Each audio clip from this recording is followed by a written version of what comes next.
ಆರೋಗ್ಯ ರಹಸ್ಯ ವಿಶೇಷ ಕಾರ್ಯಕ್ರಮಕ್ಕೆ ಸ್ವಾಗತ. ನಾನು ಸುನಿಧಿ ಮಂಜುನಾಥ್. ಇವತ್ತು ನಮ್ಮೊಂದಿಗೆ ಇದ್ದಾರೆ ಶ್ರೀಮಾನ್ ಶ್ರೀ ಪುರುಷೋತ್ತಮ್ ದೇಶಿಕ್ ಗುರೂಜಿ. ಅವರನ್ನ ಕಾರ್ಯಕ್ರಮಕ್ಕೆ ಸ್ವಾಗತಿಸೋಣ. ಸ್ವಾಗತ ಗುರುಗಳೇ. ನಮಸ್ಕಾರ. ಈಗ ಸಾಮಾನ್ಯವಾಗಿ ಪ್ರತಿ ಕ್ಷಣಕ್ಕೂ ಕೂಡ ಒಂದೊಂದು ಜನನವಾಗುತ್ತೆ, ಒಂದೊಂದು ಮಗು ಹುಟ್ಟುತ್ತೆ. ಆದರೆ ಆ ಮಗು ಹುಟ್ಟಿನ ಹಿಂದೆ, ಆ ಒಂದು ಜನನನ ಹಿಂದೆ ಏನಾದರೂ ಗುಟ್ಟು ಇರುತ್ತಾ? ಹಾಗಾದರೆ ಗುಟ್ಟಿದ್ರೆ ಆ ಗುಟ್ಟು ಯಾವುದು? ಇದೆಲ್ಲದರ ಬಗ್ಗೆ ನಾವು ಯಾವತ್ತೂ ಯೋಚನೆ ಮಾಡಿರೋದೇ ಇಲ್ಲ. ಹಾಗಾಗಿ ಇಂದಿನ ಕಾರ್ಯಕ್ರಮದಲ್ಲಿ ಆ ಜನನದ ಗುಟ್ಟು ಏನಾದರೂ ಇದೆಯಾ, ಇದ್ರೆ ಯಾವುದು ಅನ್ನೋದನ್ನು ಇವತ್ತು ತಿಳ್ಕೊಳ್ತಾ ಹೋಗೋಣ. ಗುರುಗಳೇ, ಈಗ ನಾವು ಒಂದು ಜನನವಾಗತ್ತೆ ಅಂತಂದರೆ ಅದ್ರ ಹಿಂದೆ ಏನಾದರೂ ಗುಟ್ಟಿರುತ್ತಾ? ಆ ಗುಟ್ಟು ಇದ್ದರೆ ಅದು ಯಾವುದು ಗುರುಗಳೇ? ಹರಿ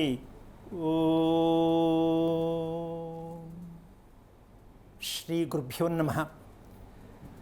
ಗುಟ್ಟು ಅನ್ನೋದಕ್ಕೆ ಮೊದಲು ಒಂದು ಅರ್ಥ ತಗೋಬೇಕು. ಏನು? ಸಾಮಾನ್ಯವಾಗಿ ನಾವೆಲ್ಲ ಮಾತಾಡ್ಕೊಳ್ತೀವಿ, ಹುಟ್ಟು ಸಾವು ಅದು ಒಂದು ಚಕ್ರ. ಇದು ಭಗವಂತ ಕೊಟ್ಟಿರೋದ, ನಾವೇ ಮಾಡ್ಕೊಳ್ಳೋದ?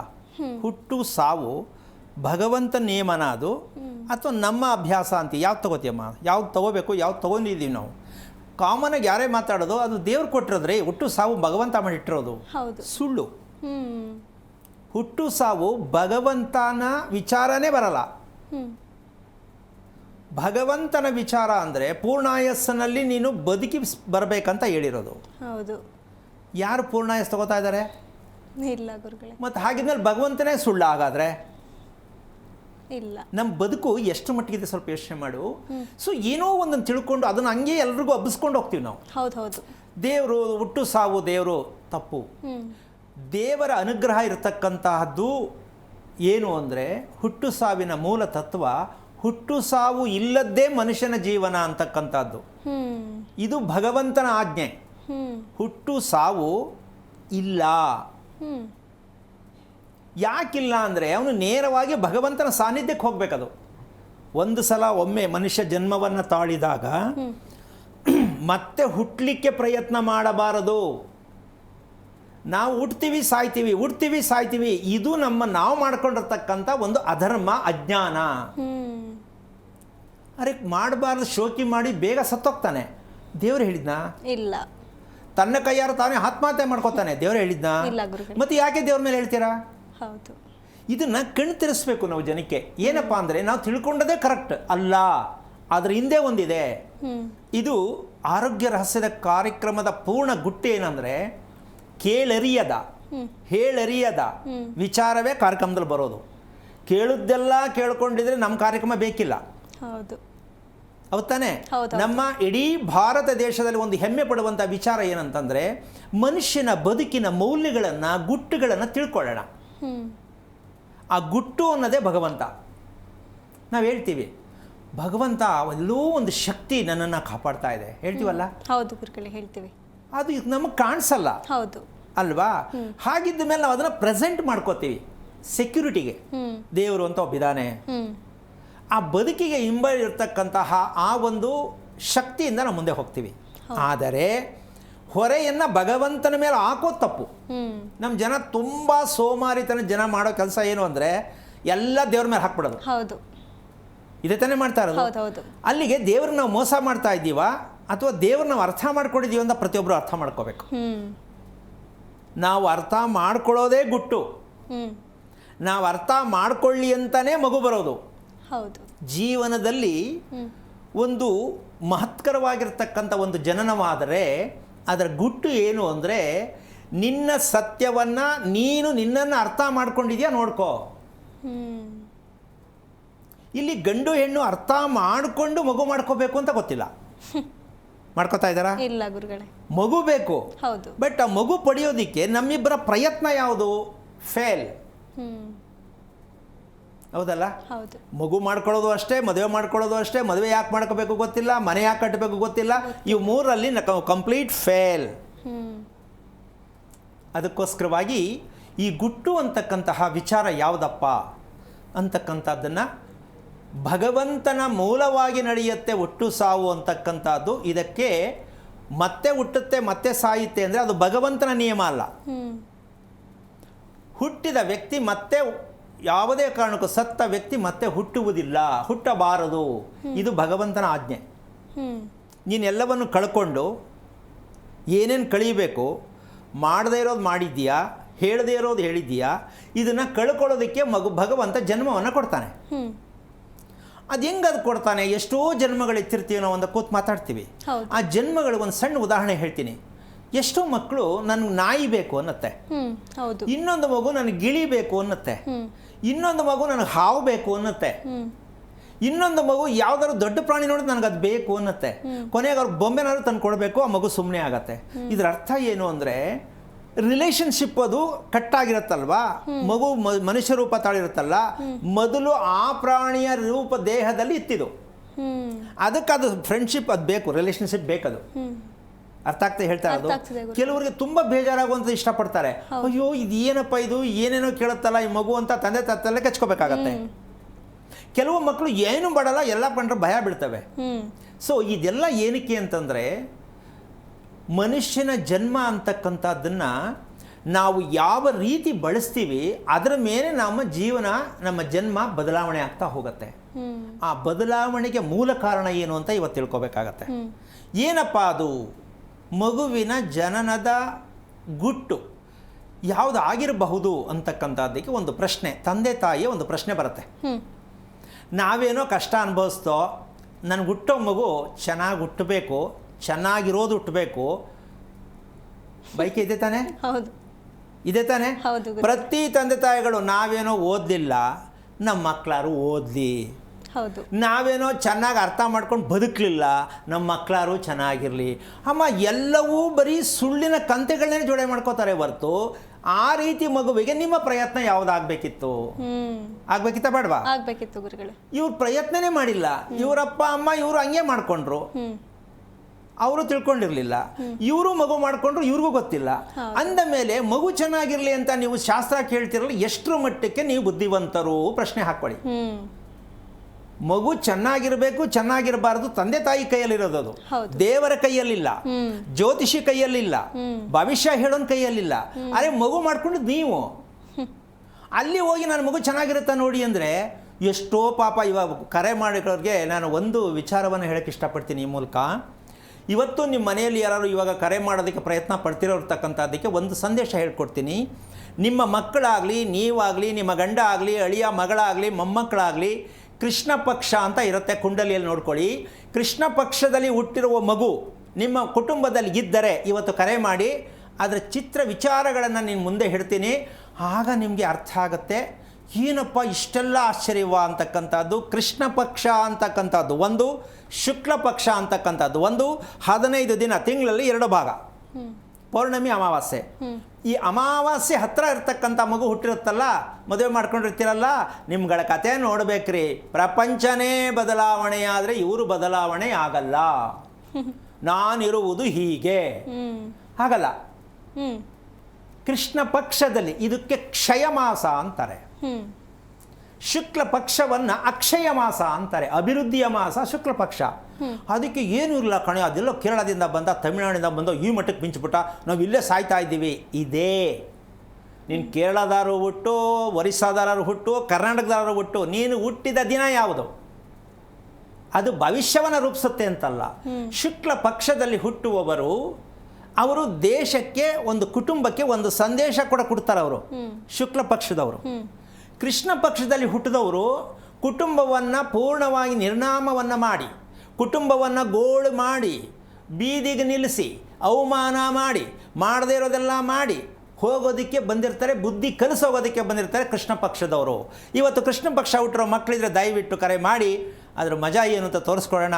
ಯಾಕೆ ಅಂದರೆ ನೇರ ಸವಾಲಿಗೆ ಸವಾಲು ಇರಬೇಕು, ಯಾವುದೇ ವಿಚಾರ ಹೇಳಿದ್ರು. ಏನಪ್ಪಾ? ಹೌದಲ್ಲ? No compromise. ಇದು ಸತ್ಯನೇ.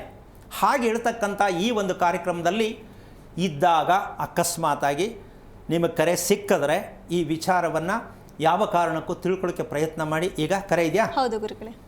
ಬೆಂಗಳೂರಿಂದ ರೇಖಾ ಅಂತ ಹೇಳಿ ಕರೆ ಮಾಡಿದ್ದಾರೆ. ರೇಖಾ ಅವರೇ, ಯಾರ ಬಗ್ಗೆ ಕೇಳಬೇಕಾಗಿತ್ತು? ಮೇಡಮ್, ನನ್ನ ಮಗನ ಬಗ್ಗೆ ಕೇಳಬೇಕು. ಅವರ ನಕ್ಷತ್ರ ತಿಳಿಸಿ. ಕೃತಿಕಾ ರಾಶಿ, ವೃಷಭ ರಾಶಿ, ಕೃತಿಕಾ ನಕ್ಷತ್ರ. ಗುರುಗಳಿದ್ದಾರೆ, ಮಾತನಾಡಿ. ಹಲೋ, ನಮಸ್ತೆ ಗುರುಜಿ. ನಾರಾಯಣ, ಹೇಳಿಮ್ಮ, ಏನು ಓದಿದ್ದೀರಾ ತಾಯಿ? ನೀವೇನು ಓದಿದ್ದೀರಾ ಅಂದೆ? ನಾನು SLC ಆಗಿದೆ ಸರ್. ಓಕೆ, ಮಗನ ಈಗ ಕೃತಿಕಾ ನಕ್ಷತ್ರ? ಮಗ ಎಷ್ಟು ವಯಸ್ಸು ಅವನಿಗೆ? 25 ತುಂಬ 26 ರನ್ನಿಂಗ್ ಇದೆ. ಏನು ಮಾಡ್ತಿದ್ದಾನೆ? ಮೆಡಿಕಲ್ ಮಾಡ್ತಿದ್ದಾನೆ. ಏನು ಆಗ್ಬೇಕಿತ್ತು ಇವಾಗ ನಿಮಗೆ? ನಾವು ಮನೆ ಕಟ್ಟಬೇಕಿತ್ತು ಗುರುಜಿ, ಅದಕ್ಕೆ ಕೇಳೋಣ.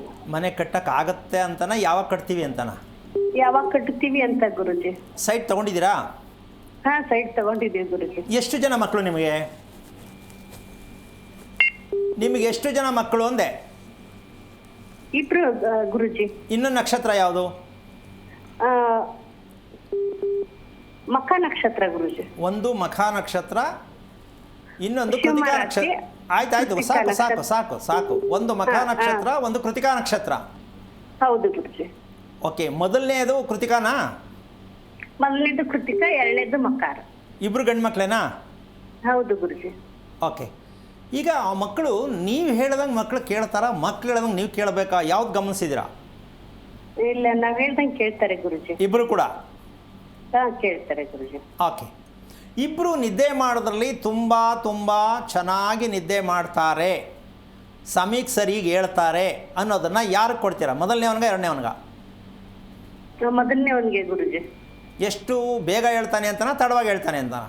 ಇಲ್ಲ, ಬೇಗ ಹೇಳ್ತಾನೆ. ಅವ್ನಿಗೆ ಕೆಲಸ ಇದ್ರೆ ಅವ್ನು ಪಟ್ಟಂತ ಎದ್ದು ಬಿಡ್ತಾನೆ ಗುರುಜಿ. ಅಂದರೆ ನೀವು ಹೇಳಿಸ್ಬೇಕಾ, ಅವನೇ ಹೇಳ್ತಾನ? ಇಲ್ಲ, ಅವನೇ ಹೇಳ್ತಾನೆ. ಕೋಪ ಯಾರಿಗೆ ಜಾಸ್ತಿ, ಬೇಜಾರು ಯಾರಿಗೆ ಜಾಸ್ತಿ ಇಬ್ಬರಲ್ಲಿ? ಕೋಪ ಇಬ್ರು ಮಾಡ್ಕೊಂತಾರೆ ಗುರುಜಿ, ಬೇಜಾರ್ನು ಮಾಡ್ಕೊಂತಾರೆ. ನಿಮಗಿನ ಜಾಸ್ತಿ ಇದೆ ಅಂತೀರಾ? ಹಾ, ಇದೆ ಗುರುಜಿ. ನೀವು ಕೇಳಿಲ್ವಾ ನಿಮ್ಮ ಮಕ್ಕಳನ್ನ ಯಾಕೆ ಎಷ್ಟೊಂದು ಕೋಪ ಬೇಜಾರು ಮಾಡ್ಕೋತೀರಾ ಅಂತ? ಒಂದೊಂದು ಟೈಮ್ ಏನು ಮಾಡೋಕ್ಕಾಗಲ್ಲ ಗುರುಜಿ. ಓಕೆ, ಬೇಗ ಮಲ್ಕೊಂಡ ತಕ್ಷಣ ನಿದ್ದೆ ಮಾಡೋರು ಯಾರು ಇಬ್ಬರಲ್ಲಿ? ಚಿಕ್ಕವನು ಗುರುಜಿ. ಅಂದರೆ ದೊಡ್ಡವನಿಗೆ ನಿದ್ದೆ ತಡವಾಗಿ ಬರುತ್ತೆ ಅಂತ ಗೊತ್ತು. ಹೌದು ಗುರುಜಿ. ಅಂದಾಜು ಎಷ್ಟು ಗಂಟೆಗೆ ಮಲಗ್ಬೋದು ಅವನು? ಮಲಗಿದೊಂದು ಸ್ವಲ್ಪ ತತ್ತ ಇಟ್ಟ ಒದ್ದಾಡ್ತಾನೆ. ಅದೇ ಕೊನೆ ಪಕ್ಷ ಎಷ್ಟು ಗಂಟೆ ನಿದ್ದೆ ಬರ್ಬೋದು? ಒಂದು 11, 12? ಇಲ್ಲ, 11-11:30 ಮಲ್ಕೊಂತಾನೆ. ಕರೆಕ್ಟ್ 11:30 ಮಲಗ್ತಾನೆ ಅಂತ ನಿಮ್ಗೆ ಗೊತ್ತಾಗತ್ತೆ? ಅದ್ರ ಪಕ್ಕದಲ್ಲಿ ಇರ್ತೀವಲ್ಲ ಗುರು.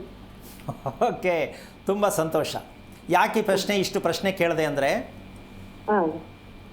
ಬೇಜಾರು ಕೋಪ ಮಕ್ಕಳಿಗೆ ಸಾಮಾನ್ಯವಾಗಿ ಇರುತ್ತೆ ಅಂತ ಎಲ್ಲ ತಂದೆ ತಾಯಿಗೂ ತಿಳ್ಕೊಂಡಿರ್ತಾರೆ. ಅದು ನಮ್ಮ ಮಕ್ಕಳಿಗೂ ಇದೆ ಅಂತ ಅಂದ್ಕೊಂಡು ಸುಮ್ಮನೆ ಆಗ್ತಾರೆ.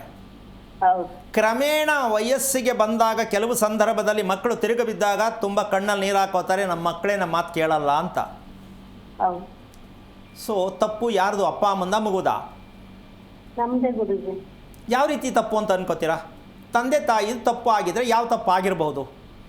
ಅದೇ ನಾವು ಓದಿಲ್ಲ ಬರ್ದಿಲ್ಲ, ನಮ್ಗೇನು ತಿಳುವಳಿಕೆ ಇಲ್ಲ, ಏನು ಬುದ್ಧಿ ಹೇಳಿಲ್ಲ ಅಂತ ತಪ್ಪ ಓದು. ಅಮ್ಮ, ಓದು ಬರೆಯೋವರಿಗೆ ತಿಳುವಳಿಕೆ ಇಲ್ಲ, ಅದು ಹುಚ್ಚು. ಇವತ್ತೇ ತಿಳ್ಕೊಂಬಿಡಮ್ಮ, ಓದು ಬರೆದಿರುವವರಿಗೆ ಇರುವುದು ಹುಚ್ಚುತನವೇ ಹೊರ್ತು ಬುದ್ಧಿವಂತಿಕೆ ಅಲ್ಲ. ಓದಿರೋರು ಮದುವೆ ಮಾಡ್ಕೊಂಡು ಯಾರೂ ಚೆನ್ನಾಗಿರಲ್ಲ. ಇದನ್ನು ಇವತ್ತಿಗೆ ಬಿಟ್ಬಿಟ್ರೆ ತುಂಬ ಒಳ್ಳೆಯದು. ಇದು ಕೆಟ್ಟ ಅಭ್ಯಾಸ. ಓದು ಬರಹ ಬೇಕಿರುವುದು ಮನುಷ್ಯನಿಗೆ ಬುದ್ಧಿ ಬರುವುದಿಲ್ಲ, ಜ್ಞಾನ ಬರುವುದಿಲ್ಲ, ಆಯಸ್ಸು ಪೂರ್ತಿ ಆಗಿರುವುದಿಲ್ಲ. ಹುಚ್ಚುತನ ಮಾತ್ರ ಬಂದಿರುತ್ತೆ. ನನಗದು ಬೇಕು, ನನಗದು ಬೇಕು, ನನಗದು ಬೇಕು ಅಷ್ಟೇ. ಓದೋರು ಸಿಕ್ಕಿರೋದು ಒಂದೇ ಗಿಫ್ಟು, ನನಗದು ಬೇಕು. ಏನು? ಚೆನ್ನಾಗಿ ಓದಬೇಕು. ಅದಾದಮೇಲೆ ಏನು ಬೇಕು? ಚೆನ್ನಾಗಿರೋದು ಲವ್ ಮಾಡಬೇಕು. ಇಷ್ಟೇ. ಓದೋದೇನಕ್ಕೆ ಅಂದರೆ ಲವ್ ಮಾಡೋಕ್ಕೆ ಅಂತ ಓದಿಸೋರ್ಗೂ ಗೊತ್ತಿಲ್ಲ, ಓದೋರ್ಗೂ ಗೊತ್ತಿಲ್ಲ. ಎಲ್ಲರೂ ಲವ್ ಮಾಡ್ತಾರಾ? ಅಲ್ಲ. ಯಾಕೆ ಅಂದರೆ ಹುಚ್ಚುತನ ಉತ್ಪತ್ತಿ ಆಗುತ್ತೆ, ಸಮಯ ಪ್ರಜ್ಞೆ ಇಲ್ಲ. ಈಗ ನಿಮ್ಮ ಮಕ್ಕಳಲ್ಲಿ ಯಾರು ಬೇಗ ಮಲಗ್ತಾರೆ, ಯಾಕೆ ತಡವಾಗಿ ಮಲಗ್ತಾರೆ ಅಂತಕ್ಕಂಥ ವಿಷಯ ಏನಕ್ಕೆ ಕೇಳಿದೆ ಅಂತಂದರೆ, ನಿಮ್ಮ ಕೃತಿಕಾ ನಕ್ಷತ್ರದ ಮಗನಿಗೆ ಎಷ್ಟು ಮನಸ್ಸಿಗೆ ಬೇಜಾರಿದೆ ಅಂತಂದರೆ, ಅವನು ಖುಷಿಯಾಗಿರೋದು ತುಂಬ ಅಪರೂಪ. ಖುಷಿಯಾಗಿದ್ದರೆ ನೋಡೋದು ತುಂಬ ಖುಷಿ. ಈಗ ಆ ಸತ್ಯವನ್ನು ತಿಳ್ಕೊಳ್ಳದೆ ನೀವು ಮಕ್ಕಳು ಬೆಳೆಸ್ತಾ ಇದ್ದೀರಾ, ಮನೆ ಕಟ್ಟಕ್ಕೆ ಹೋಗ್ತಾ ಇದ್ದೀರಲ್ಲ, ನಿಜವಾಗ್ಲೂ ನೀವು ಮನೆ ಕಟ್ಟೋದು ಹೆಂಗಿರುತ್ತೆ ಅಂದರೆ ಕಟ್ಟಿ ಗೊತ್ತಾಗತ್ತೆ. ಚಾಲೆಂಜು ಕೈ ಹಾಕಿ ಹೆಂಗೆ ಕಚ್ಚುತ್ತೆ ನೋಡಿ. ಭಯವನ್ನು ಉಂಟು ಮಾಡುತ್ತೆ. ಹೆದರ್ಕೋಬೇಡಿ, ವಿಷಯ ತಿಳ್ಕೊಳ್ಳಿ. ಕಟ್ತಿರೋ ಬಿಡ್ತಿರೋ ಸೆಕೆಂಡ್ರಿ. ಮಕ್ಕಳು ಹುಟ್ಟಿದ್ದು ಮಖೆ ನಕ್ಷತ್ರ. ನಿಮ್ಮ ಚಿಕ್ಕ ಮಗ ಹುಟ್ಟಿದಾಗಲೇ ತಿಳ್ಕೋಬೇಕಿತ್ತು, ನಿಮ್ಮ ವಂಶಸ್ಥರಿಗೆ ನೀವು ಊಟ ಹಾಕ್ತಾ ಇಲ್ಲ. ನಿಮ್ಮ ಗಂಡನ ಮನೆಯಲ್ಲಿ ಮೋಸ, ನಿಮ್ಮ ತವರು ಮನೆಯಲ್ಲಿ ಮೋಸ. ನೀವೆಲ್ಲ ಸ್ಟೈಲಾಗಿ ಇಂಡಿಯಾ ಪಾಕಿಸ್ತಾನ ಅಂತ ಹೇಳ್ತೀವಲ್ಲ ಕ್ರಿಕೆಟ್ ಆಡಿದಾಗ, ಹಂಗೆ ನೀವು ಪಾಕಿಸ್ತಾನ ಒಂದು ಫಾರಿನ್ ಮಾಡ್ಕೊಂಬಿಟ್ಟಿದ್ದೀರಾ. ಸತ್ತವ್ರಿಗೆ ಊಟ ಹಾಕ್ತಾ ಇದ್ದೀರಾ? ತಾಯಿ ಹಾಕಿದ್ದೀರಾ? ಮಾಡ್ತೀವಿ ಗುರುಜಿ. ಏನು ಎಡೆ ಹಾಕದಾ? ಅಲ್ಲ ಅಮಾವಾಸ್ಯೆಗೆ ಪೂಜೆ ಮಾಡ್ಕೊಂಡ್ ಬರ್ತೀವಿ, ಎಡೆನೂ ಹಾಕ್ತಿವಿ. ಒಂದು ನಿಮಿಷ. ಯಾವ ಅಮಾವಾಸ್ಯೆ, ಎಷ್ಟು ಅಮಾವಾಸ್ಯೆ ಮಾಡ್ತೀರಾ? ವಾನಮೆ ಅಮಾವಾಸ್ಯೆಗೆ ಮಾಡ್ತೀವಿ, ಅವ್ರ ಸತ್ತಿರ ನಕ್ಷತ್ರಕ್ಕೆ ಮಾಡ್ತೀವಿ ಗುರುಜಿ. ಯಾರು ಹೇಳಿದ್ ನಿಮ್ಗೆ ನಕ್ಷತ್ರಕ್ಕೆ ಮಾಡಿ ಅಂತ? ಮಗು ಹುಟ್ಟೋ ನಕ್ಷತ್ರಕ್ಕೆ ಮಾಡೋದು. ಹಾಂ, ಸತ್ತವರು ನಕ್ಷತ್ರಕ್ಕೆ ಮಾಡ್ತಾರಾ? ಗೊತ್ತಿಲ್ಲ ಗುರುಜಿ. ಗೊತ್ತಿಲ್ಲದಕ್ಕೆ 2 ಮಕ್ಕಳು ಹುಟ್ಟಿರೋದು. ಒಬ್ಬನಿಗೆ ಮನಸ್ಸಿಗೆ ಒತ್ತಡ ಜಾಸ್ತಿ, ಇನ್ನೊಬ್ಬನಿಗೆ ಬ್ಯಾಕ್ ಬೋನ್, ಬೆನ್ನು ನೋವು. ಅವನು ಚಿಕ್ಕವನು ಎಷ್ಟು ಮಟ್ಟಿಗೆ ಹಿಂಸೆ ಅನುಭವಿಸ್ತಾ ಇದ್ದಾನೆ ಸ್ವಲ್ಪ ನೋಡಿ ಕೂತ್ಕೊಂಡಾಗ ಮಲ್ಕೊಂಡಾಗ. ಇದನ್ನು ರಿಪೇರಿ ಮಾಡದೆ ಮನೆ ಕಟ್ಟಕ್ಕೆ ಹೋಗ್ತೀನಿ ಅಂತ ಹೊರಡ್ತಿರಲ್ಲ, ಎಷ್ಟು ಮಟ್ಟಕ್ಕೆ ಸರಿ? ಕಟ್ಟೋಕ್ಕಾಗತ್ತಾ ಮನೆನ ನೀವು? ಸಾಧ್ಯನೇ ಇಲ್ಲ. ನಿಂತೋಗುತ್ತೆ, ದುಡ್ಡು ಲಾಸ್ ಆಗುತ್ತೆ, ಕೆಲಸದವನು ಕೈ ಕೊಡ್ತಾನೆ, ಮನೆ ಕೆಲಸ ಬೇಗ ಆಗಲ್ಲ, ಸಾಲ ಆಗುತ್ತೆ, 10,000 20,000 ಕೇಳುತ್ತೆ. ಇದೆಲ್ಲವೂ ಕೂಡ ಹಿರಿಯರ ಸಂಸ್ಕಾರವಿಲ್ಲದೆ ಈ ಮಕ್ಕಳು ಬಂದಿದ್ದಾರೆ ಅಂತಕ್ಕಂಥ ಸತ್ಯವನ್ನು 20 ವರ್ಷದ ಮಕ್ಕಳು ಹುಟ್ಟಿದರೂ ಕೂಡ ನಾವು ಮಾಡಿರೋ ತಪ್ಪು ಅಂತ ತಿಳ್ಕೊಳ್ಳದೇ ಇರತಕ್ಕಂಥ ನಿಮ್ಮಂಥ ಅವರು ಆಸ್ತಿಯನ್ನು ನೀವು ಸರಿಪಡಿಸೋಕ್ಕಾಗತ್ತಾ? ಆಸ್ತಿ ಬಳಸೋಕ್ಕಾಗತ್ತಾ? ಸ್ವಲ್ಪ ಯೋಚನೆ ಮಾಡಿ. ಎಲ್ಲವೂ ಇದೆ, ನೆಮ್ಮದಿ ಇಲ್ಲ, ಎಲ್ಲವೂ ಇದೆ, ನಿಮ್ಮ ಕೈಗೆ ಸಿಗ್ತಾ ಇಲ್ಲ, ಹೀಗೆ ಬದುಕ್ತಿದ್ದೀರಾ. ಆದರೂ ಮುಂದಕ್ಕೆ ಮನೆ ಕಟ್ತೀವ ನೋಡೋಣ ಅಂತ ಕೇಳ್ತಾ ಇದ್ದೀರಾ. ಸ್ವಲ್ಪ ಯೋಚನೆ ಮಾಡಿ. ಇದಕ್ಕೆ ಉತ್ತರ ಇವತ್ತು ಕಾಯ್ಕೊಂಡು ಕೂತಿರ್ತಾರಲ್ಲ ಶಾಸ್ತ್ರ ಹೇಳೋರು, ಅವ್ರ ಹತ್ರ ಹೋಗಿ ನೋಡಿ, ಸೂಪರಾಗಿ ಐಡಿಯಾ ಕೊಡ್ತಾರೆ. ಮನೆ ಹಾಳು ಮಾಡೋ ಐಡಿಯಾ. ಗುರುಬಲ ಈಗ ಬರ್ತಾ ಐತೆ ಕೆಂಗೇರಿ ಪಕ್ಕದಿಂದ, ಇನ್ನೇನು ಬಿಡದಿ ತಲುಪುತ್ತೆ ಅಂತ ಹೇಳ್ಬಿಟ್ಟು ಹಣೆ ಮೇಲೆ ಚಪ್ಪಡಿ ಹಾಕಿ ಕಳಿಸ್ತಾರೆ. ಕಟ್ಬಿಡಿ ಮನೆನ, ಆಮೇಲೆ ನೋಡಿ ಮಜಾ ಹೆಂಗಿರುತ್ತೆ ಅಂತ. ಹೆದರ್ಕೊಳ್ಳೋದಲ್ಲ, ನಾನು ಹೆದರಿಸೋದಲ್ಲ, ಸತ್ಯ ಇಷ್ಟೇ. ಮಕೆ ನಕ್ಷತ್ರದ ಮಗು ಹುಟ್ಟದ ಮೇಲೆ ಹಿರಿಯರ ಶ್ರಾದ್ದವನ್ನು ಮಾಡದೇ ಇರತಕ್ಕಂಥ ಕುಟುಂಬದಲ್ಲಿ ಹುಟ್ಟುತ್ತೆ. ಆ ಕಾರಣದಿಂದಾಗಿ ಇನ್ನು ಮುಂದೆ ಅಮಾವಾಸ್ಯೆ ಪೂಜೆ ಮಾಡೋದನ್ನು ಬಿಟ್ಟು, ಎಡೆ ಹಾಕೋದನ್ನು ಬಿಟ್ಟು, ಸತ್ತವರಿಗೆ ಶ್ರಾದ್ದ ಮಾಡುವುದು ಹೇಗೆ ಅಂತ ಮೊದಲು ತಿಳ್ಕೊಳ್ಳಿ.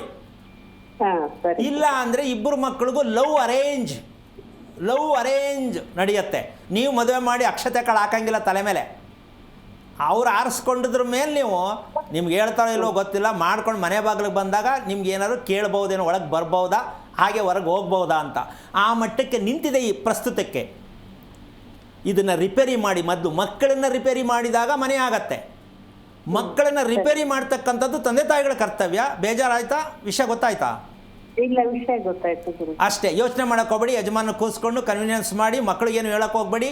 ನಾವು ಮಕ್ಕಳ ಬಗ್ಗೆ ಏನು ತಿಳ್ಕೊಂಡ್ರೆ ಸರಿ, ಮನೆ ಕಟ್ಟೋಕ್ಕೂ ಅನುಕೂಲ, ಮಕ್ಕಳು ಚೆನ್ನಾಗಿರೋಕ್ಕೂ ಅನುಕೂಲ, ನೀವು ನೆಮ್ಮದಿಯಾಗಿರೋಕ್ಕೂ ಅನುಕೂಲ. ತಿಳ್ಕೊಳ್ಳಿ ತಾಯಿ, ಒಳ್ಳೆಯದಾಗಲಿ. ಧನ್ಯವಾದಗಳು ಕರೆ ಮಾಡಿದ್ದಕ್ಕೆ. ಹಾಗೆ ಮತ್ತೊಬ್ಬ ಕಾಲರ್ ವೇಟ್ ಮಾಡ್ತಿದ್ದಾರೆ, ಅವರು ಕೂಡ ರೇಖಾ ಅಂತ ಹೇಳಿ ಬೆಂಗಳೂರಿನಿಂದ. ರೇಖಾ ಅವರಿಗೆ ಯಾರ ಬಗ್ಗೆ ಕೇಳಬೇಕಾಗಿತ್ತು? ನನ್ನ ಮಗನ ಬಗ್ಗೆ ಕೇಳಬೇಕು. ಅವರ ನಕ್ಷತ್ರ ತಿಳಿಸಿ. ಚಿತ್ತ ನಕ್ಷತ್ರ ಮೇಡಮ್.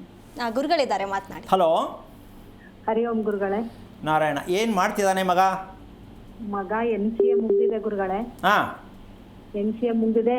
KEB ನಲ್ಲಿ ಪಾರ್ಟ್ ಟೈಮ್ ಆಗಿ 1 ವರ್ಷ ಎಕ್ಸ್ಪೀರಿಯನ್ಸ್ ಆಗೈತೆ ಕೆಲಸದಲ್ಲಿ. ಮತ್ತೆ ಕಾಂಟ್ರಾಕ್ಟ್ ಆಗಿ ಅಲ್ಲೇ ಮಾಡ್ತಾ ಇದ್ದಾನೆ ಗುರುಗಳೇ. ಅವ್ನು ಓದಿರೋ ತಕ್ಷಣ ಕೆಲಸ ಸಿಕ್ತಿಲ್ಲ.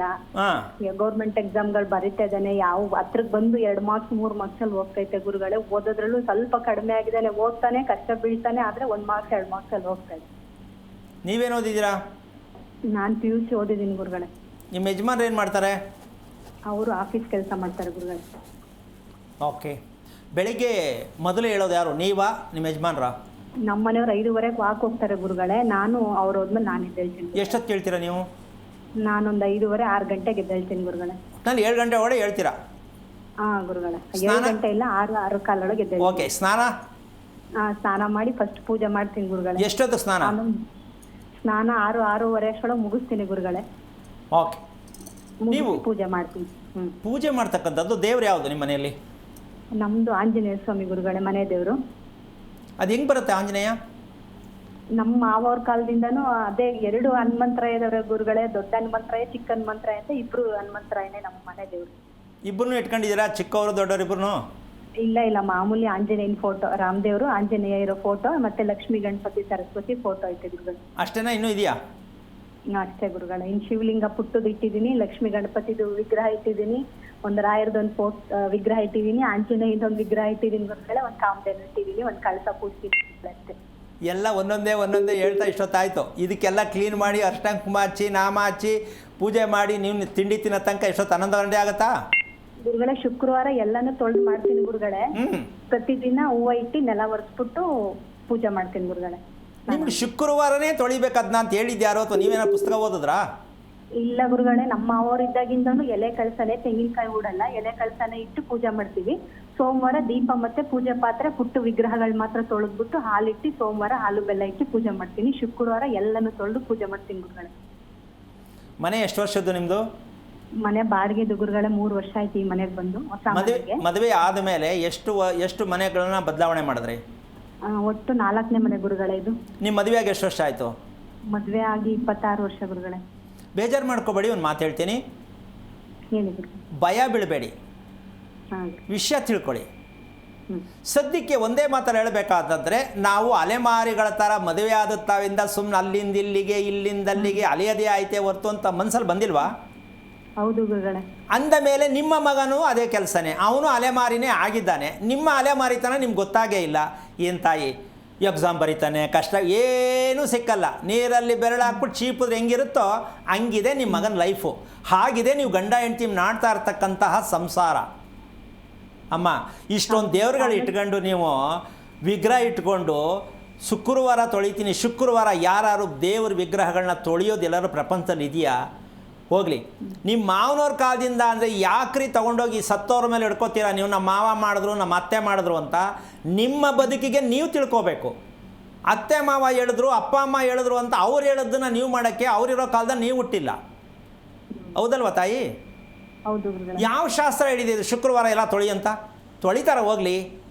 ಶುಕ್ರವಾರ ಮಾಡೋದು ಏನಿದ್ರು ಲಕ್ಷ್ಮಿ ಬರೋದು ಮಾಡ್ಕೋತಾರೆ. ಅಮಾವಾಸ್ಯೆಯಲ್ಲಿ ಶುದ್ಧಿ ಮಾಡೋದು, ಶನಿವಾರದಲ್ಲಿ ಶುದ್ಧಿ ಮಾಡೋದು. ಇದನ್ನು ಪ್ರಪಂಚದಲ್ಲಿ ಯಾವುದೇ ದೇವರಾಗಿದ್ರೂ ಮಾಡ್ತೀವಿ. ಮೊದಲನೇದಾಗಿ ಆಂಜನೇಯನ ಮನೆ ದೇವರು ಮಾಡ್ಕೊಂಡಿರ್ತಕ್ಕಂಥ ಜನ ಪಡುವಂಥ ಕಷ್ಟ ಇನ್ಯಾರೂ ಪಡಲ್ಲ. ಮನೆ ದೇವರು ಆಂಜನೇಯ ಬರೋದೇ ಇಲ್ಲ. ಆಂಜನೇಯನಿಗೆ ಮದುವೆ ಆಗಿದೆಯಾ ಅಮ್ಮ? ಗುರುಗಳೇ ಇಲ್ಲ ಗುರುಗಳೇ. ಮತ್ತು ಹೆಂಗಮ್ಮ ಮದುವೆ ಆಗಿರೋರು ಮನೇಲಿ ಇಟ್ಕೊತೀರಾ, ನೀವು ಹೊರಗಡೆ ಯಾವ್ದಾದ್ರು ಓಡಾಡ್ತೀರಾ, ಆಂಜನೇಯನ ಹೆಂಗಮ್ಮ ಇಟ್ಕೊತೀರಾ? ಸರಿನಾ ಇದು? ಸ್ವಲ್ಪ ಯೋಚನೆ ಮಾಡಿ. ಹುಚ್ಚು ಬೆಪ್ಪು ಬಂದ್ಬಿಡುತ್ತೆ ಮನಸ್ಸಿಗೆ. ಹುಚ್ಚು ರೋಗ ಬೆಪ್ಪು ರೋಗ ಬರುತ್ತೆ. ಅಂದರೆ ದೇವ್ರು ಮಾಡೋದ್ರಿಂದ ಬರಲ್ಲ. ನಮ್ಗೆ ಒಂದ್ರ ಮೇಲೂ ಕಾನ್ಫಿಡೆನ್ಸ್ ಇಲ್ಲ. ಇದು ಮಾಡೋದಾ ಅದು ಮಾಡೋದಾ? ವಿಗ್ರಹ ಇಟ್ಕೊಂಡಿದೀಯಾ ಅಮ್ಮ? ಶಿವಲಿಂಗ ಮನೇಲಿ ಇಟ್ಕೋಬಹುದಾ? ಆಂಜನೇಯನ ಮನೇಲಿ ಇಟ್ಕೋಬಹುದಾ? ಯಾಕ್ರಿ ಬೇಕು ಇವೆಲ್ಲ? ಸೂರ್ಯ ಪ್ರಪಂಚಕ್ಕೆಲ್ಲ ಬೆಳಕು ಕೊಡ್ತಾನೆ, ಗೊತ್ತಾ ಅಮ್ಮ? ಹೌದು ಗುರುಗಳೇ. ನೀವು ಅದನ್ನು ನೋಡಬೇಕಾ? ಇವ್ರನ್ನೆಲ್ಲ ಇಟ್ಕೊಂಡು ಶುಕ್ರವಾರ ಕೂತ್ಕೊಂಡು ಪೂಜೆ ಮಾಡಬೇಕಾ? ಬದಲಾವಣೆ ಆಗಬೇಕು ಅಂತೀರಾ, ಹಿಂಗೆ ಇರಬೇಕು ಅಂತೀರಾ? ಆಗಬೇಕು ಗುರುಗಳೇ. ಈಗ ನಿಮ್ಮ ಮಗನಿಗೆ ದಯವಿಟ್ಟು ಮದುವೆ ಆಗತ್ತಾ ಕೇಳಂಗಿಲ್ಲ, ಕೆಲಸ ಸಿಗತ್ತಾ ಕೇಳಂಗಿಲ್ಲ, ಸಂಬಳ ಅಷ್ಟು ಬರುತ್ತಾ ಕೇಳಂಗಿಲ್ಲ, ಖುಷಿಯಾಗಿರ್ತಾನ ಕೇಳಂಗಿಲ್ಲ, ಆರೋಗ್ಯ ಚೆನ್ನಾಗಿದೆಯಾ ಕೇಳಂಗಿಲ್ಲ, ದೇಹದಲ್ಲಿ ಉಷ್ಣ ಎಷ್ಟೈತೆ, ಎಷ್ಟೊಂದೆಲ್ಲ ಎಷ್ಟು ಜನಕ್ಕೆ ಆಗಬೇಕು ಅಷ್ಟು ಉಷ್ಣ ನಿಮ್ಮ ಮಗನ ದೇಹದಲ್ಲಿ ತುಂಬ ಒತ್ತಡ ಕೊಡ್ತಾ ಇದೆ. ಅವನ ಕೈನಲ್ಲಿ ಏನು ಮಾಡಲಿ ನಾನು ಅನ್ನೋಷ್ಟು ಮಟ್ಟಕ್ಕೂ ಅಪ್ಪ ಅಮ್ಮ ಯಾರು ಅಂತೂ ಗೊತ್ತಿಲ್ಲ, ದೇವ್ರು ಯಾರು ಅಂತಲೂ ಗೊತ್ತಿಲ್ಲ, ನಾನೇನು ಕೊಡ್ತೆ ಅಂತಲೂ ಗೊತ್ತಿಲ್ಲ. ಏನ್ರಿ ಮಕ್ಕಳಿಗೆ ಇಷ್ಟು ಅನ್ಯಾಯವಾಗಿ ಸಾಕ್ತಿರಲ್ಲ, ಯಾವ ಪುರುಷಾರ್ಥಕ್ರಿ? ದಿನ ನಾನು ಅದನ್ನೇ ಹೇಳಬೇಕಾಗತ್ತೆ. ಮಕ್ಕಳ ಮನಸ್ಸಿನ ಬಗ್ಗೆ ತಿಳ್ಕೊಂಡಿಲ್ಲ, ಮಕ್ಕಳಿಗೆ ಏನು ಕೊಡಬೇಕು ಏನು ತಿಳಿಬೇಕು ಅಂತ ಮಾಡಿಲ್ಲ. ನೀವು ಇಷ್ಟಪಟ್ಟಂಗೆ ಓದಿಸಿದ ತಕ್ಷಣ ಅವ್ರಿಗೆ ಕೆಲಸ ಸಿಗಬೇಕು, ಸಂಪಾದನೆ ಆಗಬೇಕು, ಟೈಮ್ ಸರಿಗೆ ಮದುವೆ ಆಗಬೇಕು. ಯಾರಪ್ಪನ ಮನೆ ಆಸ್ತಿ ಯಾವ ಕಾರಣಕ್ಕೂ ಅಲ್ಲ. ಭಗವಂತ ಕೂಡ ನಿಮಗೆ ಸಾಂಕ್ಷನ್ ಮಾಡಲ್ಲ. ಇದು ಭಗವಂತನ ಕೆಲಸ ಅಲ್ಲ. ನೀವು ಸತ್ತವರಿಗೆ ಬೆನ್ನು ತೋರಿಸಿ ಮೋಸ ಮಾಡಿರುವಂಥ ಜನ, ಮಾಡುತ್ತಿರುವ ಜನ. ಆದ ಕಾರಣ ಅಲೆಮಾರಿ ಜೀವನ ಆಗಿದೆ. Very simple. ಕೂಲಿ ಮಾಡೋರು ಸ್ವಂತ ಮನೇಲಿದ್ದಾರೆ, ಅಫಿಷಿಯಲ್ಲಾಗಿ ಕೆಲಸ ಮಾಡೋರು ಬಾಡಿಗೆ ಮನೇಲಿದ್ದಾರೆ. ಕಾರಣ ಏನು ಅಂದರೆ ಇದಕ್ಕೆ ಅಲೆಮಾರಿ ಜೀವನ ಎಂದು ಹೆಸರು. ಅಮ್ಮ, ಅರ್ಥ ಆಯ್ತಾ? ಬೇಜಾರಾಯ್ತಾ? ಅರ್ಥ ಆಯ್ತು ಗುರುಗಳೇ. ದಯವಿಟ್ಟು ಇನ್ಮೇಲೆ ಕೆಟ್ಟ ಸಂಪ್ರದಾಯಗಳು, ನೀನು ಇಲ್ಲಿವರೆಗೂ ಹೇಳೋದೆಲ್ಲ ಬರೀ ಕೆಟ್ಟ ಸಂಪ್ರದಾಯ, ಒಂದಕ್ಕೂ ಆಧಾರ ಇಲ್ಲ. ಕರೆಕ್ಟಾಗಿ ತಿಳ್ಕೊಳ್ಳಿ. ಒಂದು ಡಿಸಿಪ್ಲಿನಾಗಿ ಬದುಕಬೇಕು ಅಂದರೆ ಮನೆಯಲ್ಲಿ ಯಾವ ರೀತಿ ಆಚಾರ ವಿಚಾರಗಳನ್ನ ಮಾಡಬೇಕು. ನೀವು ಫೋಟೋಗಳು ವಿಗ್ರಹಗಳೆಲ್ಲ ಇಟ್ಕೊಂಡ ತಕ್ಷಣ ದುಃಖ ಜಾಸ್ತಿ ಆಗತ್ತೆ, ಸಮಸ್ಯೆ ಜಾಸ್ತಿ ಆಗತ್ತೆ, ಯೋಚನೆ ಜಾಸ್ತಿ ಆಗತ್ತೆ, ನಿದ್ದೆ ದೂರ ಆಗತ್ತೆ. ಯಾಕೆಂದರೆ 1-2 ಅಮ್ಮ ನಿಮ್ಮಲ್ಲಿ ಇಟ್ಕೊಂಡಿರೋದು 2 ಗಂಟೆ ಟೈಮ್ ಬೇಕು ಕ್ಲೀನ್ ಮಾಡೋಕ್ಕೆ. ನಿನ್ನ ದೇಹ ಏನಾಗಬೇಕು? ಸಮಯ ಎಷ್ಟು ವ್ಯರ್ಥ ಆಗತ್ತೆ, ಹೌದಾ ಅಲ್ವಾ? ಹೌದು ಗುರುಗಳೇ. ಮೊದಲು ಕೆಲಸ ಮಾಡು. ನಿಮ್ಮ ಮಗನ ಬಗ್ಗೆನೇ ಆಗಲಿ, ನಿಮ್ಮ ಗಂಡ ಹೆಂಡತಿ ಬಗ್ಗೆನೇ ಆಗಲಿ, ನೀವು ಮುಂದುವರಿಯೋ ಬಗ್ಗೆನೇ ಆಗಲಿ. ನಮ್ಮ ಮುಂದುವರಿಯುವುದಕ್ಕೆ ನಮಗೆ ರಸ್ತೆ ಯಾವುದು ಅನ್ನೋದಕ್ಕೆ ನೀವು ತಿಳ್ಕೊಳ್ಳೋ ಆಸಕ್ತಿ ಇದ್ದರೆ ತಿಳ್ಕೊತೀರಾ ಇಲ್ವಾ? ತಿಳ್ಕೊತೀನಿ ಗುರುಗಳೇ. ತಿಳ್ಕೊಳ್ಳೋಕೆ ಪ್ರಯತ್ನ ಮಾಡಿ. ಬೇಕಾದ್ರೆ ಹೇಳ್ಕೊಡೋಣ. ತಾಳ್ಮೆಯಿಂದ ಹೆಜ್ಜೆ ಇಡಿ, ಯಾವುದನ್ನು ಹುಡುಕಬೇಡಿ, ನಿಮ್ಮನ್ನೇ ಹುಡ್ಕೊಂಬರ್ಬೇಕೆಲ್ಲ. ಆ ರೀತಿ ದಾರಿಯಲ್ಲಿ ಹೋಗ್ರಿ, ಒಳ್ಳೆಯದಾಗತ್ತೆ. ಧನ್ಯವಾದಗಳು ಕರೆ ಮಾಡಿದ್ದಕ್ಕೆ. ಗುರುಗಳೇ, ಆಗಲೇ ಶುಕ್ಲ ಪಕ್ಷ ಮತ್ತು ಕೃಷ್ಣ ಪಕ್ಷದಲ್ಲಿ ಹುಟ್ಟಿರುವಂಥ ಮಕ್ಕಳಿಗೆ ಯಾವ ರೀತಿಯಾಗಿ ವ್ಯತ್ಯಾಸ ಆಗುತ್ತೆ, ಯಾವ ಪಕ್ಷದಲ್ಲಿ ಹುಟ್ಟಿದ್ರೆ ಏನೆಲ್ಲ ಸಮಸ್ಯೆಗಳಾಗುತ್ತೆ ಅಂತೆಲ್ಲ ತಿಳಿಸ್ಕೊಡ್ತಾ ಇದ್ರೆ ಅದನ್ನು ಮುಂದುವರಿಸಬಹುದಾ? ಈಗ ಇಲ್ಲಿ ವಿಚಾರ ಪ್ರತಿಯೊಬ್ಬರು ಎಷ್ಟು ಚೆನ್ನಾಗಿ ಕೇಳ್ತಾರೆ. ನನ್ನ ಮಗನಿಗೆ ಸಂಬಳ ಬರ್ತಾರೆ ಸಾಲ್ತಾ ಇಲ್ಲ, ಚೆನ್ನಾಗಿ ಓದಿರ್ತಾನೆ, ಒಳ್ಳೆ ಕೆಲಸ ಸಿಗತ್ತೆ, ಸಂಬಳ ಒಂದಷ್ಟು ಸಿಕ್ಕತ್ತೆ ಅಂತ ಇವರೇ ಗುರಿ ಇಟ್ಕೊಂಡಿರ್ತಾರೆ, ಕೆಲಸ ಸಿಗಲ್ಲ. ಒಳ್ಳೆ ಹುಡುಗಿ ಜೊತೆ ಮದುವೆ ಮಾಡಬೇಕು ಅಂತಾರೆ, ಆ ಥರ ಸಿಗಲ್ಲ. ಒಳ್ಳೆ ಹುಡುಗನ ಜೊತೆ ಮದುವೆ ಆಗಬೇಕು, ಆ ಥರ ಸಿಗಲ್ಲ. ಇದೆಲ್ಲ ಯಾಕೆ ಅಂದರೆ ಹುಟ್ಟು ಸಾವಿನ ಸತ್ಯವನ್ನು ತಿಳಿಯದೇ ಇರುವ ಕಾರಣ, ಹುಟ್ಟು ಸಾವಿನ ಸತ್ಯವನ್ನು ತಿಳಿಯದೇ, ಗುಟ್ಟನ್ನು ತಿಳಿಯದೇ ಇರುವ ಕಾರಣ ನಾವು ಈ ರೀತಿಯಾಗಿ ಭವಿಷ್ಯಕ್ಕೆ ಜೋತು ಬಿದ್ದು, ಯಾವುದಕ್ಕೆ ಭವಿಷ್ಯಕ್ಕೆ ಜೋತು ಬಿದ್ದು ಜೀವನವೆಲ್ಲ ಮುಹೂರ್ತ. ಈ ಭವಿಷ್ಯದ ಪಕ್ಕದಲ್ಲಿ ಇನ್ನೊಂದಿದೆ, ಯಾವುದು? ಮುಹೂರ್ತ. ಇಷ್ಟು ಗಂಟೆಗೆ ಈ ಮಗು ಹುಟ್ಟಿದ್ರೆ ಈ ಮಗುವಿಂದ ಏನಾಗತ್ತೆ ಭವಿಷ್ಯ, ಇಷ್ಟು ಗಂಟೆಗೆ ಈ ಹೆಣ್ಣು ಗಂಡಿಗೆ ಮದುವೆ ಮಾಡಿದ್ರೆ ಇವ್ರು ಮುಂದೆ ಏನಾಗಿರ್ತಾರೆ ಭವಿಷ್ಯ. ಅಮ್ಮ, ಇದೆಲ್ಲ ಸುಳ್ಳಿನ ಕಟ್ಟುಕತೆ. ಇದು ಭವಿಷ್ಯವೇ. ಈ ಭವಿಷ್ಯಕ್ಕೆ ಸ್ವಲ್ಪ ಯಾಮಾರಿ ಮಾಡಿದ ಮದುವೆ ಸಕ್ಸಸ್ ಆಗಲಿಲ್ಲ, ಹುಟ್ಟಿದ ಮಗು ಸಕ್ಸಸ್ ಆಗಲಿಲ್ಲ, ಕಟ್ಟಿದ ಮನೆ ಸಕ್ಸಸ್ ಆಗಿಲ್ಲ ಅಂದರೆ ಜೀವನ ಪರ್ಯಂತ ವಂಶ ಪೂರ್ತಿ ಕಣ್ಣೀರಲ್ಲಿ ಕೈ ತೊಳಿಬೇಕಾಗತ್ತೆ. ಮುಹೂರ್ತ ಕೊಟ್ಟವನು ಅನುಭವಿಸ್ತಾನೆ, ಮುಹೂರ್ತ ಪಡ್ಕೊಂಡವರು ಅನುಭವಿಸ್ತೀರಾ.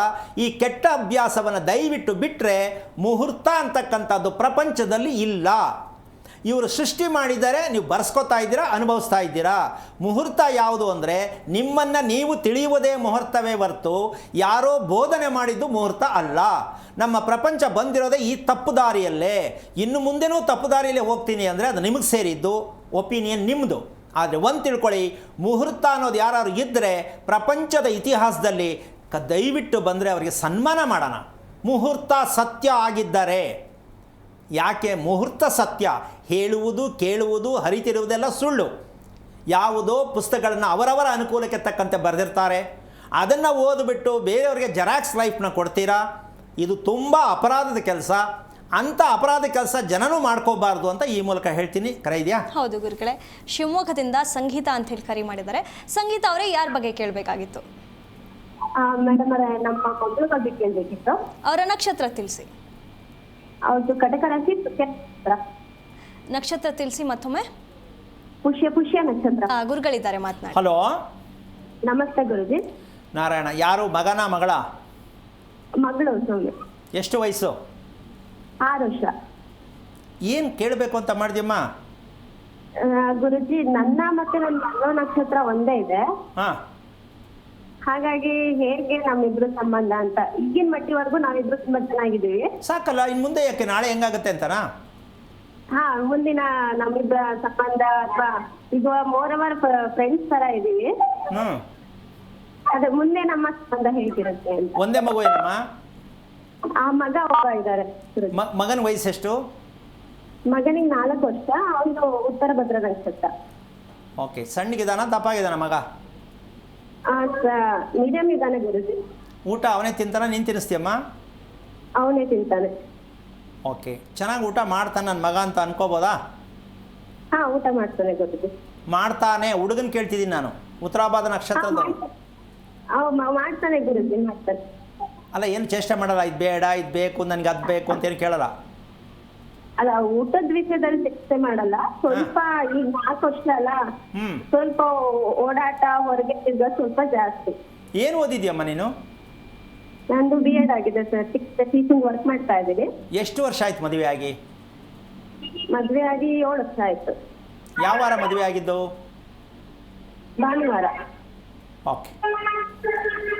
ಭಾನುವಾರ ಮದುವೆ ಅಂತಕ್ಕಂಥದ್ದು ನೀವು ಮಾಡ್ಕೊಂಡಿದ್ದಕ್ಕೆ ಕೋಪ ಅನ್ನೋದು ನಿಮ್ಮ ಕಡೆ ಇದೆಯಾ, ನಿಮ್ಮ ಯಜಮಾನ್ರ ಕಡೆ ಇದೆಯಾ? ಕೋಪ ನಮ್ಮ ಯಜಮಾನ್ರ ಕಡೆ ಇದೆ. ಜಾಸ್ತಿ ಇದೆ ಕೋಪ ಯಜಮಾನ್ರಿಗೆ ಅಂತೀಯಾ? ಹಾ, ಹೌದು, ಅವ್ರ ಕೋಪ ಇದೆ. ನೀನು ಕೇಳಲ್ವಾ ಏನಕ್ಕೆ ಇಷ್ಟೊಂದು ಕೋಪ ಮಾಡ್ತೀರಾ ಅಂತ? ಇಲ್ಲ ಗುರುಜಿ, ಅದು ಏನಾಗುತ್ತೆ ಗೊತ್ತಾ, ಅವ್ರ ಕೋಪ ಕ್ಷಣಕ್ಕೆ ಮಾತ್ರ. ಅವ್ರು ಮತ್ತೆ ಅವರೇನೆ ಅಥವಾ ಅವ್ರು ಮಾಡಿದ ತಪ್ಪು ಅನ್ಸಿದ್ರೆ ಅವ್ರೇ ಸಮಾಧಾನ ಆಗ್ಬಿಡ್ತಾರೆ. ಅದನ್ನ ಕಂಟಿನ್ಯೂ ಮಾಡಲ್ಲ ಅವರು. ಅದು ನಿಂಗೆ ಹೋಗ್ಬಿಟ್ಟಿದೆ, ಅದೇ ಕರೆಕ್ಟ್ ಅಂತ ಅನ್ಸಿದ್ಯಾ? ಸುಮಾರು ವಿಷಯದಲ್ಲೇ ಅವ್ರದ್ದೇ ಸರಿ ಅನ್ಸುತ್ತೆ ಗುರುಜಿ. ಆ ಕ್ಷಣ ಕೋಪ ಮಾಡಿದ್ರಲ್ಲ ಅನ್ಸುತ್ತೆ. ಆಮೇಲೆ ಇಲ್ಲ ಅವ್ರು ಹೇಳಿದ್ರಲ್ಲಿ ಕರೆಕ್ಟ್ ಇತ್ತಲ್ವಾ ಅನ್ನೋದನ್ನ ನಾನು ಅವರೆಲ್ಲ ರಿಯಲೈಸ್ ಮಾಡ್ಕೊಂಡ್ಮೇಲೆ ಗೊತ್ತಾಗುತ್ತೆ. ಓಕೆ, ಈಗ ವಿಚಾರ ಯಾತಕ್ಕೆ ಇಷ್ಟನ್ನು ನಾನು ಕೇಳಿದೆ ಅಂತಂದರೆ, ನಿಮ್ಮ ಒಪಿನಿಯನ್ ಈಗ ಇದನ್ನು ಮಾಡೋಣ, ಈ ಕೆಲಸ ಮಾಡೋಣ, ಅಥವಾ ಮನೇಲಿ ಈ ಥರ ಅಡುಗೆ ಮಾಡೋಣ, ಅಥವಾ ಇಂಥ ಜಾಗಕ್ಕೆ ಹೋಗೋಣ ಅನ್ನೋದನ್ನು ನೀವು ತೀರ್ಮಾನ ತೊಗೊಂಡಾಗ ನಿಮ್ಮ ಯಜಮಾನರು ಅದಕ್ಕೆ ಯೋಚನೆ ಮಾಡ್ತಾರಾ, ಬೇಜಾರು ಮಾಡ್ಕೋತಾರ, ಓಕೆ ಅಂತಾರಾ ಅಂತ ಕೇಳ್ತೀನಿ. ಇಲ್ಲ ಅಂದ್ರೆ ಆಲ್ಮೋಸ್ಟ್ ನಾವಿಬ್ರು ಒಟ್ಟಿಗೆ ಓಡಾಡೋದು ಗುರುಜಿ. ಅಲ್ಲ, ತೀರ್ಮಾನಗಳು ತಗೊಳ್ಳೋದು ನೀವು ತಗೊಂಡ ತೀರ್ಮಾನ ನಿಮ್ಮ ಯಜಮಾನ್ರಿಗೆ ಓಕೆನಾ? ಅವರೇ ತೀರ್ಮಾನ ತಗೊಳ್ಳೋದು. ಹಾ, ಒಂದು ಕ್ಷಣಕ್ಕೆ ಬೇಡ ಅಂದ್ರೆ ಮತ್ತೆ ಅದ್ 2-3 ದಿನಕ್ಕೆ ಅವರೇ ಓಕೆ ಅಂತ ಕಳಿಸ್ಕೊಡ್ತಾರೆ. ಅಂತೂ ಅವತ್ತು ಒಪ್ಕೊಳ್ಳಲ್ಲ? ಅವತ್ತಿಗೆ ಒಪ್ಕೊಳ್ಳಿಲ್ಲ ಅಂದ್ರೆ ಸುಮಾರು ವಿಷಯ ಒಪ್ಕೊಳ್ತಾರೆ ಹಾಗೇನೆ. Okay, fine. ಈಗ ವಿಷಯಕ್ಕೆ ಬಂದ್ಬೇಡ. ನೀವು ರಾತ್ರಿ ಊಟ ಮಾಡ್ತಕ್ಕಂಥದ್ದು ಏನು ಟೈಮ್ಗೆ ಊಟ ಮಾಡ್ತೀರಾ? ನಾವು 9 ಗಂಟೆ ಒಳಗೆ, 8:30 9 ಗಂಟೆಗೆ ಊಟ. ಮಲಗೋದು ಇಷ್ಟೊತ್ತಿಗೆ? ಮಲ್ಗೋದು 10ರಿಂದ 11, 10ರಿಂದ 10:30 ಒಳಗೆ. ಅಲ್ಲೇ ಆಲ್ಮೋಸ್ಟ್ ಎಲ್ಲರೂ ಬೆಳ್ಳಿಗೆ ಹೋಗಿ ಒಟ್ಟಿನಲ್ಲಿ 11 ಗಂಟೆ ಒಳಗಂತೂ ಮಲಗ್ತೀರಾ? 10:30ನೇ ಲಾಸ್ಟ್ ಗುರುಜಿ. 10:30 ಲಾಸ್ಟ್. ಓಕೆ, ನಾನ್ ವೆಜ್ ತುಂಬ ಇಷ್ಟ ಯಾರು ನಿಮ್ಮ ಮನೇಲಿ? ನನಗೇನೆ. ಸೊ ವಾರದಲ್ಲಿ ಯಾವಾಗ ನಾನ್ ವೆಜ್ ಬಳಸೋದು, ಯಾವ ಟೈಮಲ್ಲಿ ಬಳಸ್ತೀರಮ್ಮ? ನಾನ್ ವೆಜ್ ಬುಧವಾರ ಜಾಸ್ತಿ ಬಳಸ್ತೀವಿ ಗುರುಜಿ. ರಾತ್ರಿ ಊಟನಾ? ರಾತ್ರಿ. ಮಧ್ಯಾಹ್ನ ರಾತ್ರಿ 2 ಅಥವಾ ಬರೇ ರಾತ್ರಿನಾ? ಇಲ್ಲ, ಬುಧವಾರ ಟೈಮು, ಮಧ್ಯಾಹ್ನ ರಾತ್ರಿ 2. ಓಕೆ, ಈಗ ಇಷ್ಟು ನಾನು ಕೇಳಿದ ವಿಷಯ ಇಷ್ಟೇ. ಮಕ್ಕಳು ನಮಗೆ ಸ್ವಂತ ಆಗ್ತಾರಾ, ಮಕ್ಕಳಿಗೆ ನಾವು ಸ್ವಂತ ಆಗ್ತೀವ, ನಾವು ಅನ್ಯೋನ್ಯತೆ ಹೀಗೆ ಇರ್ತೀವ ಅನ್ನೋ ಪ್ರಶ್ನೆ. ಹೌದಲ್ಲ? ಹೌದು ಗುರುಜಿ. ಹಾಗಿರಬೇಕಾದ್ರೆ ಒಂದು ಒಳ್ಳೆಯ ಮಗು ಬೇಕು ಅಂತಕ್ಕಂತಹ ಲೆಕ್ಕಾಚಾರಕ್ಕೆ ಹೋದಾಗ ಏನನ್ನು ಮಾಡಬೇಕಾಗತ್ತೆ? ಒಂದು ಗಂಡು ಹೆಣ್ಣು ಅಂದರೆ ಏನು ಹೇಳ್ಬೋದಮ್ಮ? ನೀನು ಓದಿದ್ಯಾ ಕೇಳ್ತಾ ಇದ್ದೀನಿ. ಒಂದು ಒಳ್ಳೆ ಮಗು ಪಡ್ಕೋಬೇಕಂದ್ರೆ ಗಂಡು ಹೆಣ್ಣು ಏನು ಮಾಡಬೇಕಿತ್ತು ಅಂದರೆ ಏನು ಉತ್ತರ? ಮಗು ನನ್ನ ಪ್ರಕಾರ ಮಗು ಭಗವಂತ ಕೊಡೋದು ದೇವೆ. ಹೌದಾ? ಅವರಿಗೆ ನಾವು ಬೆಳೆಸ್ಬೇಕು, ಜೀವನ ಕೊಡ್ಬೇಕು ಅಂದ್ರೆ ಅವರಿಗೆ ನಾವು ಶಿಸ್ತುಬದ್ಧವಾಗಿ ಅವರಿಗೆ ಏನ್ ಬೇಕು ಏನ್ ಬೇಡ ತಿಳ್ಕೊಂಡು ಒಂದ್ ನಿಮಿಷ. ಭಗವಂತ ಮಗುವನ್ನ ಕೊಡ್ತಾನೆ ಅಂತ ಸರಿಯಮ್ಮ ತೀರ್ಥ ಸಿಂಧು ಉತ್ತರ. ಮಗುನ ನಾವು ಪಡ್ಕೋತೀವ, ದೇವ್ರು ಕೊಡ್ತಾನ? ಅಲ್ಲ, ಅದ್ರಲ್ಲಿ ನಮ್ಮ ಆಸೆ ನಮ್ಮ ಬೇಡಿಕೆಗಳನ್ನ ಭಗವಂತ ಪೂರೈಸ್ತಾನೆ ಅನ್ನೋದು ನನ್ನ ಉತ್ತರ. ದಯವಿಟ್ಟು ಇದನ್ನು ಸ್ವಲ್ಪ ಕೂತ್ಕೊಂಡು ಹಂಗೆ ಯಾವಾಗಲೂ ಒಂದು 10 ನಿಮಿಷ ಯೋಚನೆ ಮಾಡಿ. ಹುಟ್ಟು ಸಾವು ಯಾವ ಕಾರಣಕ್ಕೂ ನಮ್ಮ ಕೈಯಲ್ಲಿದೆ. ಇವತ್ತು ಭಗವಂತನ ಪಾತ್ರ ಬರಲ್ಲ ಇಲ್ಲಿ. ಭಗವಂತನ ಪಾತ್ರ ಇದ್ದರೆ ಶನಿವಾರನೇ ಮಕ್ಕಳು ಯಾಕೆ ಹುಟ್ಟಬೇಕು, ಮಂಗಳವಾರನೇ ಯಾಕೆ ಹುಟ್ಟಬೇಕು, ಅಮಾವಾಸ್ಯೆ ಯಾಕೆ ಹುಟ್ಟಬೇಕು? ಎಲ್ಲ ಒಂದೇ ದಿನ ಒಳ್ಳೆ ದಿನ ಹುಟ್ಟಬೋದಾಗಿತ್ತಲ್ಲ. ದೇವ್ರು ಕೊಡೋದಾಗಿದ್ದರೆ ಸ್ವಲ್ಪ ಯೋಚನೆ ಮಾಡಿ. ದೇವ್ರಿಗೂ ಮಗುಗೂ ಸಂಬಂಧ ಇದೆ ಅನ್ನೋದೇ ಆದರೆ ಒಳ್ಳೆಯ ದಿನದಲ್ಲಿ ಎಲ್ಲ ಬೆಳ್ಳಿಗೆ ಹುಟ್ಟಬೇಕಿತ್ತು, ಗುಂಡಿಗೆ ಹುಟ್ಟಬೇಕಿತ್ತು, ಎಲ್ಲ ಸೈನ್ಸಿಸ್ಟೇ ಹುಟ್ಟಬೇಕಾದಾಗಿತ್ತು. ಯಾಕೆ ಒಂದು ಗಿಡ್ಡ, ಒಂದು ದಪ್ಪ, ಒಂದು ಎತ್ತರ ಯಾಕೆ ಹುಟ್ಟಬೇಕಾಗಾದ್ರೆ? ಒಂದೇ ಥರ ಮಾತಾಡಬೇಕಿತ್ತು, ದೇವ್ರು ಕೊಡೋದೇ ಆಗಿದ್ದಾರೆ.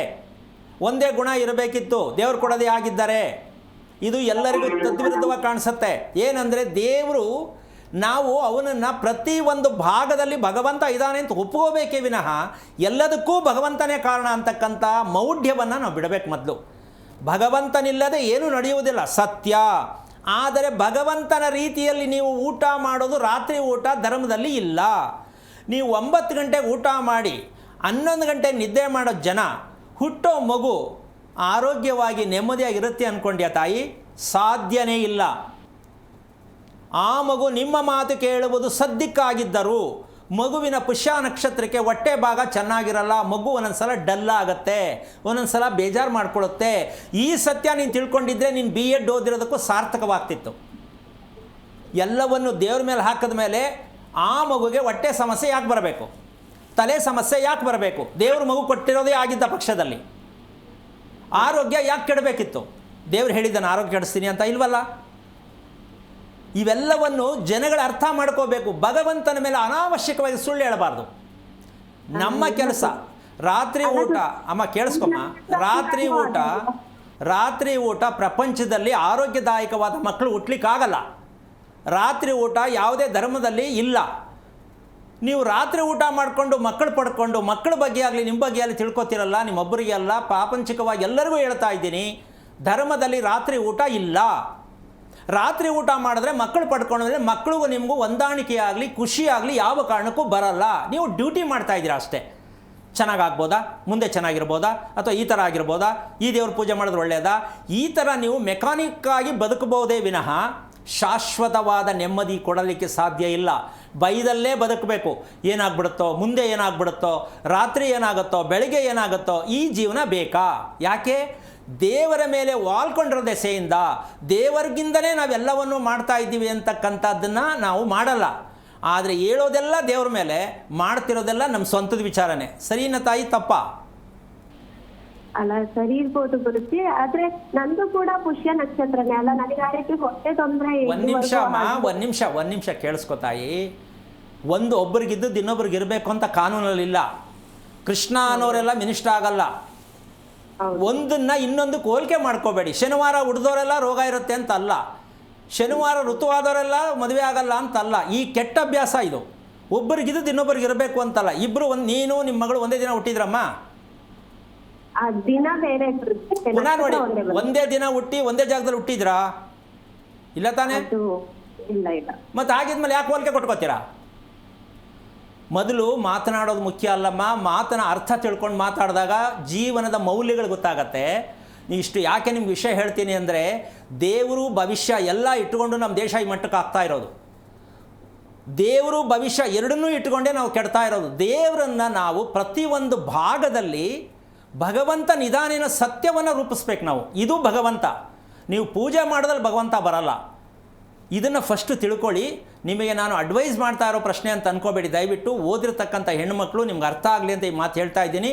ಇನ್ನು ಮೇಲೆ ನೀವು ಮಾಡಬೇಕಾದಂತಹ ಕೆಲಸ ಏನಪ್ಪ ಅಂದರೆ, ಯಾವ ಕಾರಣಕ್ಕೂ ಮಕ್ಕಳು ಮಾಡ್ಕೊಳ್ತಕ್ಕಂಥ ಅವ್ರ ವಿಚಾರದಲ್ಲಿ ಮಗುಗೋಸ್ಕರವಾಗಿ ಗಂಡು ಹೆಣ್ಣಿನ ಉಸಿರಾಟದ ಕ್ರಿಯೆ ಚೆನ್ನಾಗಿರಬೇಕು ಅಂತಕ್ಕಂಥದ್ದು ಮದುವೆಯಾಗೋ ಹೆಣ್ಣು ಗಂಡು ಪ್ರಪಂಚದಲ್ಲಿ ಯಾರಿಗೂ ಗೊತ್ತಿಲ್ಲ. ಅದನ್ನು ಹೇಳ್ತೀನಿ ಇವತ್ತು ಕಾರ್ಯಕ್ರಮದಲ್ಲಿ, ಸ್ವಲ್ಪ ಕೇಳಿಸ್ಕೊಮ್ಮ. ನಿಜವಾಗ್ಲೂ ಉಸಿರಾಡೋದು ನಮ್ಗೆ ಗೊತ್ತಿದೆಯಾ ಅಂತ ಹೇಳ್ತೀನಿ, ಕೇಳಿಸ್ಕೊ. ಇದು ಶಿಕ್ಷಣದಲ್ಲಿಲ್ಲ, ಕೇಳಿಸ್ಕೊಳ್ಳಿ ಸ್ವಲ್ಪ, ನಿಮ್ಗೆ ಅರ್ಥ ಆಗುತ್ತೆ. ಉಸಿರಾಟದ ಬಗ್ಗೆ ನಮಗೆ ಗೊತ್ತಿದೆಯಾ ಅಂತ. ಅದೇ ಗೊತ್ತಿಲ್ಲ ಅಂದರೆ ಬದುಕೆಂಗ್ರಿ ಬದುಕ್ತೀರಾ? ಉಸಿರಾಟದಲ್ಲಿ ಭಗವಂತ ಇದ್ದಾನೆ, ಬಟ್ ಉಸಿರಾಟದ ಬಗ್ಗೆನೇ ಗೊತ್ತಿಲ್ಲ ಅಂದಮೇಲೆ ದೇವರೆಲ್ಲಿದ್ದಾನೆ ಅಂತ ನೀವು ಯೋಚನೆ ಮಾಡಿ. ಒಳ್ಳೆಯದಾಗಲಿ, ತಿಳ್ಕೊಳ್ಳೋಕೆ ಪ್ರಯತ್ನ ಮಾಡಲಿ ಅಂತ ಇಷ್ಟು ಹೇಳಿದ್ದೀನಿ ಅಮ್ಮ. ಬೇಜಾರು ಮಾಡ್ಕೋಬೇಡಿ, ಸ್ವಲ್ಪ ಯೋಚನೆ ಮಾಡಿ. ರಾತ್ರಿ ಊಟ ಎಷ್ಟರ ಮಟ್ಟಿಗೆ ನಮ್ಮ ದೇಹವನ್ನು ಆರೋಗ್ಯವನ್ನು ಹಾಳು ಮಾಡುತ್ತೆ ಸ್ವಲ್ಪ ಯೋಚನೆ ಮಾಡಿ. ಮಕ್ಕಳಿಗೂ ಅದನ್ನೇ ಮಾಡಿ ಅಭ್ಯಾಸ ಮಾಡ್ತಾ ಇದ್ದೀರಾ ಅಂದರೆ ನಾಳೆ ನೀವು ಮುಂದಿನ ಭವಿಷ್ಯ, ಮಕ್ಕಳ ಭವಿಷ್ಯ ಎಷ್ಟು ಚೆನ್ನಾಗಿರುತ್ತೆ. ಒಳ್ಳೆಯದಾಗಲಿ ತಾಯಿ. ಧನ್ಯವಾದಗಳು ಕರೆ ಮಾಡಿದ್ದಕ್ಕೆ. ನಾವು ಇಷ್ಟೊತ್ತು ಶುಕ್ಲ ಪಕ್ಷ, ಕೃಷ್ಣ ಪಕ್ಷ ಹಾಗೆ ಮುಹೂರ್ತಗಳ ಬಗ್ಗೆ ಎಲ್ಲ ಮಾತನಾಡಿದ್ವಿ. ಪಾವಗಡದಿಂದ ನಾಗರಾಜ್ ಅಂತ ಹೇಳಿ ಕರೆ ಮಾಡಿದ್ದಾರೆ. ನಾಗರಾಜ್ ಅವರೇ, ಯಾರ ಬಗ್ಗೆ ಕೇಳಬೇಕಾಗಿತ್ತು? ಯಾರ ಬಗ್ಗೆ ಕೇಳಬೇಕಾಗಿತ್ತು? ಮಗಳ ಬಗ್ಗೆ ಮೇಡಮ್. ಅವರ ನಕ್ಷತ್ರ ತಿಳಿಸಿ. ನಕ್ಷತ್ರ ಮತ್ತೊಮ್ಮೆ ತಿಳಿಸಬಹುದಾ? ನನ್ನ ಧ್ವನಿ ಕೇಳಿಸ್ತಾ ಇದೆಯಾ? ಗುರುಗಳೇ, ಕರೆ ಕಟ್ಟಾಗಿದೆ. ನಿನ್ನೆ ಒಂದು ವಿಷಯದ ಬಗ್ಗೆ, ತುಂಬ ಮುಖ್ಯ ವಿಷಯದ ಬಗ್ಗೆ ಮಾತನಾಡ್ತಾ ಇದ್ವಿ. ಗ್ಯಾಸ್ಟ್ರಿಕ್ ಸಮಸ್ಯೆ ಎಲ್ಲರಲ್ಲೂ ಕೂಡ ಸಾಮಾನ್ಯವಾಗಿ ಕೇಳೋದು ಗ್ಯಾಸ್ಟ್ರಿಕ್ ಅಂತ ಹೇಳಿ. ಅದ್ರ ಬಗ್ಗೆ ಮಾತನಾಡ್ತಾ ಇದ್ವಿ. ಅದ್ರ ಬಗ್ಗೆ ತಿಳಿಸ್ಬೋದಾ ಗುರುಗಳೇ? ಇಲ್ಲಿ ನಾವು ಮನುಷ್ಯನ ಅತಿ ಮುಖ್ಯವಾಗಿ ಜೀವ ಅಂತ ನಮ್ಮಲ್ಲಿದೆ, ಹೌದು, ಪ್ರಾಣ ಅಂತ ಇದೆ, ಹೌದು. ಇದೆರಡಕ್ಕೂ ಮೂಲ ಅರ್ಥ ಏನು ಅಂತ ತಿಳ್ಕೋಬೇಕು. ಏನು ಜೀವ ಹೇಳಿ ಅಥವಾ ಪ್ರಾಣ ಅಂತ ಹೇಳಿ, ಇವನೇ ಭಗವಂತ. ನಮ್ಮಲ್ಲಿ ಇರ್ತಕ್ಕಂಥ ಜೀವ ಅಂತ ಹೇಳ್ತಿರೋ, ಪ್ರಾಣ ಅಂತ ಹೇಳ್ತಿರೋ, ಇವನೇ ಭಗವಂತ. ಒಪ್ಕೋದಲ್ಲಮ್ಮ ಗುರುಗಳೇ? ಈಗ ನಮ್ಮ ದೇಹದಲ್ಲಿ ಎಲ್ಲ ಬ್ರಹ್ಮಾಂಡದಲ್ಲಿ ಏನೆಲ್ಲ ಇದೆಯೋ ಎಲ್ಲವೂ ನಮ್ಮ ದೇಹದಲ್ಲಿ ಇದೆ. ಯಾವಾಗ ನಮ್ಮ ಜೀವದಲ್ಲಿ, ನಮ್ಮ ಪ್ರಾಣದಲ್ಲಿ ಭಗವಂತ ಇದ್ದಾನೆ ಅಂತ ಒಪ್ಪಿಕೊಂಡಾಗ. ಈಗ ಅವರು BEd ಓದಿದ್ರು, ಆದರೆ ಅಭಿಪ್ರಾಯ ಏನು ಅಂದರೆ ದೇವರು ಅಂತ ಎಲ್ಲವನ್ನು ಕೊಡ್ತಾನೆ. ಏನು ಹೇಳೋಣ ಈ ಪ್ರಶ್ನೆಗೆ ಉತ್ತರ ಎಷ್ಟು ಮಟ್ಟಕ್ಕೆ ಸರಿ? ಹೌದು, ದೇವರು ಎಲ್ಲ ಕೊಟ್ಟಿದ ಮೇಲೆ ಆ ಮಕ್ಕಳ ಬಗ್ಗೆ ಯಾಕೆ ಯೋಚನೆ ಮಾಡ್ಬೇಕು ನೀವು? ಹೌದು ಅಲ್ವಾ? ದೇವ್ರು ಕೊಟ್ಟ ಮೇಲೆ ಕರೆಕ್ಟಾಗಿರೋದು ಕೊಟ್ಟಿರ್ತಾನಲ್ವಾ? ಕರೆಕ್ಟಾಗಿದ್ದ ಮೇಲೆ ನೀವು ಯಾಕೆ ಯೋಚನೆ ಮಾಡಬೇಕು? ಇದನ್ನೇ ಭಯ. ಆದರೆ ಮೇಲೆ ಹೇಳ್ತಾರೆ ಇಲ್ಲ ಎಲ್ಲ ಚೆನ್ನಾಗಿದ್ದೀವಿ ಅಂತ. ಆದರೆ ಭಯ ಇದ್ದಾಗ ಚೆನ್ನಾಗಿರೋ ಸಾಧ್ಯತೆಯೇ ಇಲ್ಲ. ಹೌದು. ಅದಕ್ಕೋಸ್ಕರವಾಗಿ ಮಕ್ಕಳು ನಮಗಿನ್ನ ಚೆನ್ನಾಗಿರಬೇಕು, ಅದಕ್ಕೂ ಇದಕ್ಕೂ ನಿಕಟವಾದ ಸಂಬಂಧ ಇದೆ. ಮಕ್ಕಳು ನಮಗಿನ್ನ ಚೆನ್ನಾಗಿರಬೇಕು ಅಂತಕ್ಕಂಥ ಬೈಕಿಗೆ ಚೆನ್ನಾಗಿರೋದು ಅಂದರೆ ಯಾವುದು ಅನ್ನೋದಕ್ಕೆ ಹೇಳ್ಬಿಟ್ಟು ಅಲ್ಲಿಗೆ ಬರ್ತೀನಿ. ಮಕ್ಕಳು ಚೆನ್ನಾಗಿರಬೇಕು ಅಂದರೆ ಯಾವುದು ಅಂದರೆ ತಾಯಿ ತಂದೆಯಲ್ಲಿ ಅಭ್ಯಾಸ ಸ್ವಲ್ಪ ಕೆಟ್ಟಿರುತ್ತೆ. ಯಾವುದೇ ವಿಷಯದಲ್ಲಿ ಕೆಟ್ಟಿರುತ್ತೆ ತಾನೆ. ಹೌದು. ಆ ಕೆಟ್ಟಿರೋದಕ್ಕೆ ಅವ್ರು ಕಷ್ಟ ಅನುಭವಿಸ್ತಾ ಇರ್ತಾರೆ. ಹೌದಾ? ಅವ್ರಿಗೂ ಅರಿವು ಆಗಿರುತ್ತೆ ನಾವು ಹೋಗ್ತಾ ಇರೋ ರೀತಿ ಸರಿ ಇಲ್ವೇನೋ, ಆದರೂ ಆ ಕಷ್ಟದಲ್ಲೇ ಹೋಗ್ತಿರ್ತಾರೆ. ಇದ್ರ ಮಧ್ಯ ಮಗು ಬರುತ್ತೆ, ಇವ್ರಿಗಿನ್ನೂ ಅರಿವೇ ಆಗಿರಲ್ಲ, ಏನು ಸಮಸ್ಯೆಯಲ್ಲಿ ಸಿಕ್ಕಾಕೊಂಡಿದ್ದೀವಿ ಇನ್ನೂ ಅರಿವೇ ಆಗಿಲ್ಲ. ಅದೆಂಗೋ ಮದುವೆ ಆಗುತ್ತೆ, ಮದುವೆ ಆಗಿ ಒಂದು ಮಗು ಬಂದ್ಬಿಡುತ್ತೆ. ಆ ಮಗುನು ಆ ಬಂಧನದಲ್ಲೇ ಬಂದಿರುತ್ತೆ ಅಂತ ಅವ್ರಿಗೆ ಅರ್ಥ ಆಗಿರಲ್ಲ. ಇಲ್ಲಿ ನಾವು ತಿಳ್ಕೊಳ್ಬೇಕಾಗಿರುತ್ತ ನಿಜವಾದ ಅರ್ಥ ಅಭ್ಯಾಸಗಳು. ತಂದೆ ತಾಯಿಯಲ್ಲಿ ಇರುವಂಥ ಅಭ್ಯಾಸಗಳನ್ನು ಬದಲಾವಣೆ ಮಾಡುವಂತಹ ವಿಚಾರದಲ್ಲಿ ಮಗುವನ್ನು ಪಡ್ಕೋಬೇಕು. ಇವ್ರ ಥರ ಆಗಬಾರ್ದು ಅಂತ ನೀವು ಹೇಳ್ತಿರೋದು. ನಮ್ಮ ಥರ ಆಗಬಾರ್ದು ಅಂದಮೇಲೆ ನಿಮ್ಮ ಅಭ್ಯಾಸ ಕೆಟ್ಟದಾಗಿದೆ. ಈಗ ಹುಟ್ಟುವ ಮಗುಗೆ ಅಭ್ಯಾಸ ಬದಲಾವಣೆ ಆಗಬೇಕು. ಆಗ್ಬೇಕಲ್ಲ? ಹೌದು ಗುರುಗಳೇ. ಆ ಮಗು ಅಭ್ಯಾಸಗಳ ಬದಲಾವಣೆ ಮಾಡ್ತಕ್ಕಂಥದ್ದೇ ಜೀವನದ ಗುಟ್ಟು. ಮೊನ್ನೆ ಯಾರು ಪಾಪ ಒಬ್ಬ ವ್ಯಕ್ತಿ ನಂತರ ಇಲ್ಲ ಅಂತ ಅವನು ನೀರಿಗೆ ಬಿಸಾಕಿದ್ದಾನೆ ಒಬ್ಬ. ಹೌದು. ಈ ಥರ ಹುಚ್ಚು ಈ ಥರದ್ದೇ ಆಗ್ತಾ ಇದೆ. ಹಿಂಗೇನೆ ನಂತರ ಮಗು ಹುಟ್ಟಿಲ್ಲ ಅಂತ ಅವನು ನೀರಿಗೆ ಬಿಸಾಕಿದ್ದಾನೆ ಅಂದರೆ ಎಷ್ಟು ಮಟ್ಟಿಗೆ ಸರಿ ಇದು? ಇವೆಲ್ಲ ನೋಡ್ತಾ ಇದ್ದೀವಿ ನಾವು. ಯಾಕೆ ವಿಚಾರಗಳಲ್ಲಿ ಗಮನಕ್ಕೆ ತರ್ತಾ ಇದ್ದೀನಿ ಅಂತಕ್ಕಂಥ ವಿಷಯ ಹೇಳೋಕ್ಕೆ ಅಂತಂದರೆ, ಈ ಪ್ರಪಂಚದಲ್ಲಿ ಪ್ರತಿಯೊಬ್ಬರು ನೋಡ್ತಾ ಇದ್ದೀರಾ ದಿನಕ್ರಮೇಣ ಯಾವ ಮಟ್ಟಕ್ಕೆ ಹೋಗ್ತಾ ಇದೆ ಅಂದರೆ ಯಾರ ಮಾತು ಯಾರು ಕೇಳ್ತಾ ಇಲ್ಲ, ಯಾರನ್ನು ಯಾರು ನಂಬ್ತಾ ಇಲ್ಲ. ಈ ಮಟ್ಟಕ್ಕೆ ನಾವು ಹೋಗಿದ್ದೀವಿ ಅಂದರೆ ನಾವು ಹೋಗ್ತಾ ಇರೋದು, ತಿಳಿದಿರೋದು, ಬೋಧನೆ ಮಾಡ್ತಾ ಇರೋದೆಲ್ಲವೂ ಕೂಡ ಪ್ರಯೋಜನವಿಲ್ಲ ಅಂತ ನೀವು ಡಿಸೈಡ್ ಮಾಡಿ ಹಂತ ಹಂತವಾಗಿ ಬದಲಾವಣೆಯನ್ನು ಮಾಡ್ಕೊಳ್ಳಿ, ಹಂತ ಹಂತವಾಗಿ ಮಕ್ಕಳನ್ನು ಮಾಡ್ಕೊಳ್ಳಿ. ನೀವು ಹಾಕಿದ ಆಲದ ಮರ ಅಂತ ಇಂದನದ್ದನ್ನೇ ನೋಡ್ತೀನಿ ಅಂದರೆ ತುಂಬ ಕಷ್ಟ ಇದೆ, ತುಂಬ ಕಷ್ಟ ಇದೆ. ತುಂಬ ಕಷ್ಟದಲ್ಲಿ ಆಲ್ರೆಡಿ ಇದ್ದೀವಿ ನಾವು. ಇನ್ನೂ ಮುಂದಕ್ಕೆ ಕಷ್ಟ ಕೊಡಬಾರದು, ಮಕ್ಕಳು ಕಷ್ಟ ಅನುಭವಿಸಬಾರ್ದು ಅಂದರೆ ನಮ್ಮ ಮೌಲ್ಯಗಳನ್ನು ತಿಳಿಬೇಕು, ಜೀವನದ ಮೌಲ್ಯ ತಿಳಿಬೇಕು. ಅಭ್ಯಾಸಕ್ಕೆ ನಾವು ಮಕ್ಕಳನ್ನ ರೆಡಿ ಮಾಡಬೇಕಂದ್ರೆ ಏನು ಬೇಕಾಗತ್ತೆ ಅಂತ ಈಗ ಬರೋಣ. ಸಾಮಾನ್ಯವಾಗಿ ಇವಾಗ ಹೋಲಿಕೆ ಹಾಕಿ ನೋಡಿದ್ರೆ ಗ್ಯಾಸ್ಟ್ರಿಕ್ ಎಷ್ಟು ಪರ್ಸೆಂಟೇಜ್ ಇರುತ್ತೆ ಅಂತೀಯಮ್ಮ? 100ಗೆ ಎಷ್ಟು ಪರ್ಸೆಂಟೇಜ್ ಕೊಡ್ತೀಯ?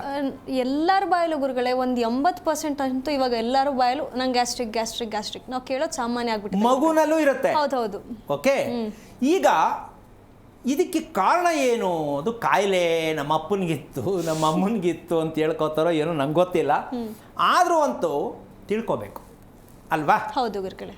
ಇದಕ್ಕೆ ಕಾರಣ ಒಂದು, ನಾವು ಉಸಿರಾಡ್ತಾ ಇದ್ದೀವಿ. ಇದನ್ನು ಪ್ರತಿಯೊಬ್ಬರು ಸ್ವಲ್ಪ ಅರ್ಥ ಮಾಡ್ಕೋಬೇಕು. ನಮಗೇನು ಗೊತ್ತಿಲ್ವಾ, ಊಟ ಮಾಡೋದು ಗೊತ್ತಿಲ್ವೋ, ಉಸಿರಾಡೋದು ಗೊತ್ತಿಲ್ವಾ ಅಂತ ಅಂದ್ಕೊಂಡ್ರೆ ನಾನೇನು ಮಾಡೋಕ್ಕಾಗಲ್ಲ. ಊಟ ಮಾಡ್ತಾ ಇದ್ದೀರಾ, ಉಸಿರಾಡ್ತಾ ಇದ್ದೀರಾ, ನೆಮ್ಮದಿಯಾಗಿದ್ದೀರಾ? ಇಲ್ಲ ಅಲ್ಲ, ಅದು ಸ್ವಲ್ಪ ಕೇಳಿಸ್ಕೊಳ್ಳಿ. ಹೌದಲ್ಲಮ್ಮ? ಹೌದು ಗುರುಗಳೇ. ನೀವು ಮಾಡ್ತಿರೋದು ಕರೆಕ್ಟ್ ಇದ್ದರೆ, ನೀವು ನೆಮ್ಮದಿಯಾಗಿದ್ದರೆ ಕೇಳಿಸ್ಕೋಬೇಡಿ. ಸೊ ಇಲ್ಲ ತಪ್ಪಾಗಿದೆ ಅಂದಮೇಲೆ ಕೇಳಿಸ್ಕೊಂಡು ಅರ್ಥ ಮಾಡ್ಕೊಂಡು ಸ್ವಲ್ಪ ಬದಲಾವಣೆ ಆಗಿ ಅಂತ ಈ ಮೂಲಕ ಮಾಹಿತಿಯನ್ನು ಕೊಡ್ತಾ ಇದ್ದೀನಿ. ಏನದು ಅಂದರೆ, ನಾವು ತೆಗೆದುಕೊಳ್ಳುವ ಉಸಿರಿನಿಂದ ನಮಗೆ ಏನು ಲಭಿಸುತ್ತೆ, ಬಿಡುವ ಉಸಿರಾಟದಿಂದ ನಮಗೆ ಏನು ಲಭಿಸುತ್ತೆ, ಆ ಎರಡರ ಮಧ್ಯದಲ್ಲಿ ಉಸಿರನ್ನ ಉಳಿಸ್ತಕ್ಕಂಥ ಒಂದು ಭಾಗ ಇದೆಯಲ್ಲ, ಅದರಿಂದ ಏನು ಲಭ್ಯವಾಗತ್ತೆ ಅಂತ ಗೊತ್ತಿದೆಯಾ ನಮಗೆ ಅಂತ ಕೇಳ್ತೀನಿ. ಉಸಿರು ತಗೋತೀವಿ, ಏನದು ಮೆಸೇಜ್ ಏನು? ಉಸಿರು ಬಿಡ್ತೀವಿ, ಅದರ ಮೆಸೇಜ್ ಏನು? ಉಸಿರನ್ನ ನಿಲ್ಲಿಸ್ತೀವಿ, ಅದರ ಮೆಸೇಜ್ ಏನು? ಈ ತಿಳಿದೇ ಇರೋದಕ್ಕೆ ಅಮ್ಮ ಎಲ್ಲರಿಗೂ ಗ್ಯಾಸ್ಟ್ರಿಕ್, ಇದು ನಮಗಿನ್ನೂ ಗೊತ್ತಾಗಿಲ್ಲ. ಹೌದು. ಆಮೇಲೆ ಇದು ಗೊತ್ತಿಲ್ಲದೆ ಇರೋ ವಿಷಯ ನಾನು ಒಬ್ಬನೇ ಹೇಳ್ತಾ ಇದ್ದೀನಿ ಅಂತ ಯಾರು ದಯವಿಟ್ಟು ಅನ್ಕೋಬೇಡಿ. ಉಸಿರಾಟ ಅಂತಕ್ಕಂಥದ್ದು ಬದುಕುವುದಕ್ಕೆ ಉಸಿರಾಟ ಬೇಕು ಅಂತ ತಿಳ್ಕೊಂಡಿರ್ತಕ್ಕಂಥವರೇ ಜಾಸ್ತಿ. ಏನು ಹೇಳ್ತೀಯಮ್ಮ? ಹೌದು ಗುರುಗಳೇ. ನಾನು ಬದುಕಿದ್ದೀನಿ, ಕಣ್ಬಿಟ್ಟಿದ್ದೀನಿ, ಉಸಿರಾಡ್ತಾ ಇಲ್ವಾ, ಕಾಣ್ತಾ ಇಲ್ವಾ ಅಂತಾರಲ್ಲ, ಆ ಧಾಟಿಗ ಸರಿ. ಉಸಿರಾಟದ ಪ್ರಕ್ರಿಯೆ ಏನು, ಸತ್ಯ ಏನು, ಉಸಿರಾಟ ಅಂತಕ್ಕಂಥದ್ದನ್ನು ನಾವು ಯಾವ ಥರ ತಗೋಬೇಕು, ಯಾವ ಥರ ಬೆಳೆಸಬೇಕು, ಅದ್ರ ಉಪಯೋಗ ಹೇಗೆ, ಈ ಸತ್ಯವನ್ನು ತಿಳ್ಕೊಳ್ತಕ್ಕಂಥದ್ದು ಯಾರು ಪ್ರವಚನದಲ್ಲಿ ಹೇಳ್ತಾರಾ? ಇಲ್ಲ ಗುರುಗಳೇ. ಹಾಗಿದ್ದ ಮೇಲೆ ನಾವು ಎಷ್ಟು ಮಟ್ಟಕ್ಕೆ ನಾವು ಬದುಕ್ತಾ ಇದ್ದೀವಿ ಅಂತ ಸ್ವಲ್ಪ ಯೋಚನೆ ಮಾಡಿ. ತೆಗೆದುಕೊಳ್ಳುವ ಉಸಿರಾಟದಿಂದ ನಮಗೆ ಸಿಗ್ತಾ ಇರ್ತಕ್ಕಂಥದ್ದು ಆಮ್ಲಜನಕ, ಅಂದರೆ ಆಕ್ಸಿಜನ್ ಸಿಗತ್ತೆ ಅಂತ ಅಂದ್ಕೊಂಡಿದ್ದೀವಿ. ಓಕೆ, ಈ ಆಕ್ಸಿಜನ್ ಸಿಗುತ್ತೆ ಅಂದರೆ ಅದರ ಕೆಲಸ ಏನು? ರಕ್ತದ ಜೊತೆಯಲ್ಲಿ ಸೇರುತ್ತದು. ಹೌದು, ತೆಗೆದುಕೊಳ್ಳೋ ಉಸಿರಾಟ ರಕ್ತ ಜೊತೆ ಸೇರುತ್ತೆ. ಇದು ಸತ್ಯವಾದ ವಿಚಾರ. ಹೌದು. ಆದರೆ ಈ ಸೇರತಕ್ಕಂಥ ರೀತಿಯಲ್ಲಿ ಅಲ್ಲಿ ರಕ್ತದಲ್ಲಿ ಸಕ್ಕರೆ ಅಂಶ ಇರುತ್ತಾ ಇರಲ್ವಾ? ಇರುತ್ತೆ ಗುರುಗಳೇ, ರಕ್ತದಲ್ಲಿ ಸಕ್ಕರೆ ಅಂಶ ಇರುತ್ತೆ. ಯಾಕೆ ಸಕ್ಕರೆ ಅಂಶ ರಕ್ತದಲ್ಲಿ ಬರುತ್ತೆ? This question. ಹೌದು. ಕೂತ್ಕೊಂಡು ಯಾರು ಊಟ ಮಾಡ್ತಾರೆ, ಕೂತ್ಕೊಂಡಿಯೇ ಯಾರು ಬೆಳಗಿನ ಸಾಕತ್ತಾಗ ಇರ್ತಾರೆ, ಆ ಊಟದಲ್ಲಿ ತಿಂದಂಥ ಊಟವನ್ನು ಆ ದೇಹದಲ್ಲಿ ಹರಿಯುತ್ತಿರುವ ರಕ್ತದಲ್ಲಿ ಸಕ್ಕರೆ ಅಂಶ ಜಾಸ್ತಿ ಆಗೋದಕ್ಕೆ ಕಾರಣ ಆಗುತ್ತೆ. ಈಗ ಮಕ್ಕಳು ಬೆಳಗ್ಗೆ ಸ್ಕೂಲ್ಗೆ ಎಷ್ಟೊತ್ತಿಗೆ ಹೋಗ್ತಾರಮ್ಮ? 8-9 ಗಂಟೆಗೆ. ಬರೀ ಸಾಯಂಕಾಲ ಎಷ್ಟೊತ್ತಿಗೆ ಬರ್ತಾರಮ್ಮ? 3-4 ಗಂಟೆಗೆ ಬರ್ತಾರೆ. ಅಂದರೆ ಅಷ್ಟು ಗಂಟೆ ಮಗು ಕೂತಿದೆ. ಹೌದು. ನಂಬರ್ 1. ಆಫೀಸ್ಗೆ ಹೋಗ್ತಾರೆ, ಎಷ್ಟು ಗಂಟೆ ಕೂತಿರ್ತಾರೆ? ಸಾಯಂಕಾಲ 5 ಗಂಟೆವರೆಗೂ ಕೂತಿರ್ತಾರೆ. ಹೌದು. ಹೌದಾ? 9 to 5. ಇನ್ನು ಸೀರಿಯಲ್ ನೋಡಿಕೊಂಡು ಕೆಲವರು ಕೂತಿರ್ತಾರೆ ಸೋಫಾದ ಮೇಲೆ. ಹೌದಾ? ಹೌದು. ಈಗ ಕೂತಿರೋರು ಜಾಸ್ತಿ ಅಂತೀಯಾ, ಓಡಾಡ್ತಾ ಇರೋರು ಜಾಸ್ತಿ ಅಂತೀಯಾ? ಕೂತಿರೋರೇ ಜಾಸ್ತಿ. ಹಾಗಿದ್ದ ಮೇಲೆ ಯಾಕೆ ಬರಬಾರ್ದು ಗ್ಯಾಸ್ಟ್ರಿಕ್? ನೀನು ಕರಗಿಸೋದಕ್ಕೆ ಸಾಧ್ಯನೇ ಇಲ್ಲ. ತಿನ್ನೋದು ಗೊತ್ತು, ಕರಗಿಸೋದು ಗೊತ್ತಿದೆಯಾ ಮನುಷ್ಯನಿಗೆ? ಇಲ್ಲ ಗುರುಗಳೇ. ಏನು ಮಾಡೋದು? ಮಗುಗೂ ಅದೇ ಪರಿಸ್ಥಿತಿ, ದೊಡ್ಡವ್ರಿಗೂ ಅದೇ ಪರಿಸ್ಥಿತಿ.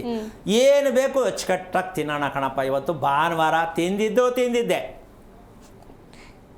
ಅಲ್ವಾ? ಹೌದು. ಯಾಕೆ ಅಂತಂದರೆ ರವಿವಾರ ಆದಿತ್ಯವಾರ ಅಂತ ಏನಕ್ಕೆ ಮಾಡಿದ್ದಾರೆ ಅಂದರೆ ದೇಹ ಶುದ್ಧಿ ಮಾಡ್ಕೊಳ್ರಪ್ಪ ಅಂತ ಧರ್ಮದಲ್ಲಿ ರವಿವಾರವನ್ನು ಮಾಡಿದ್ದಾರೆ.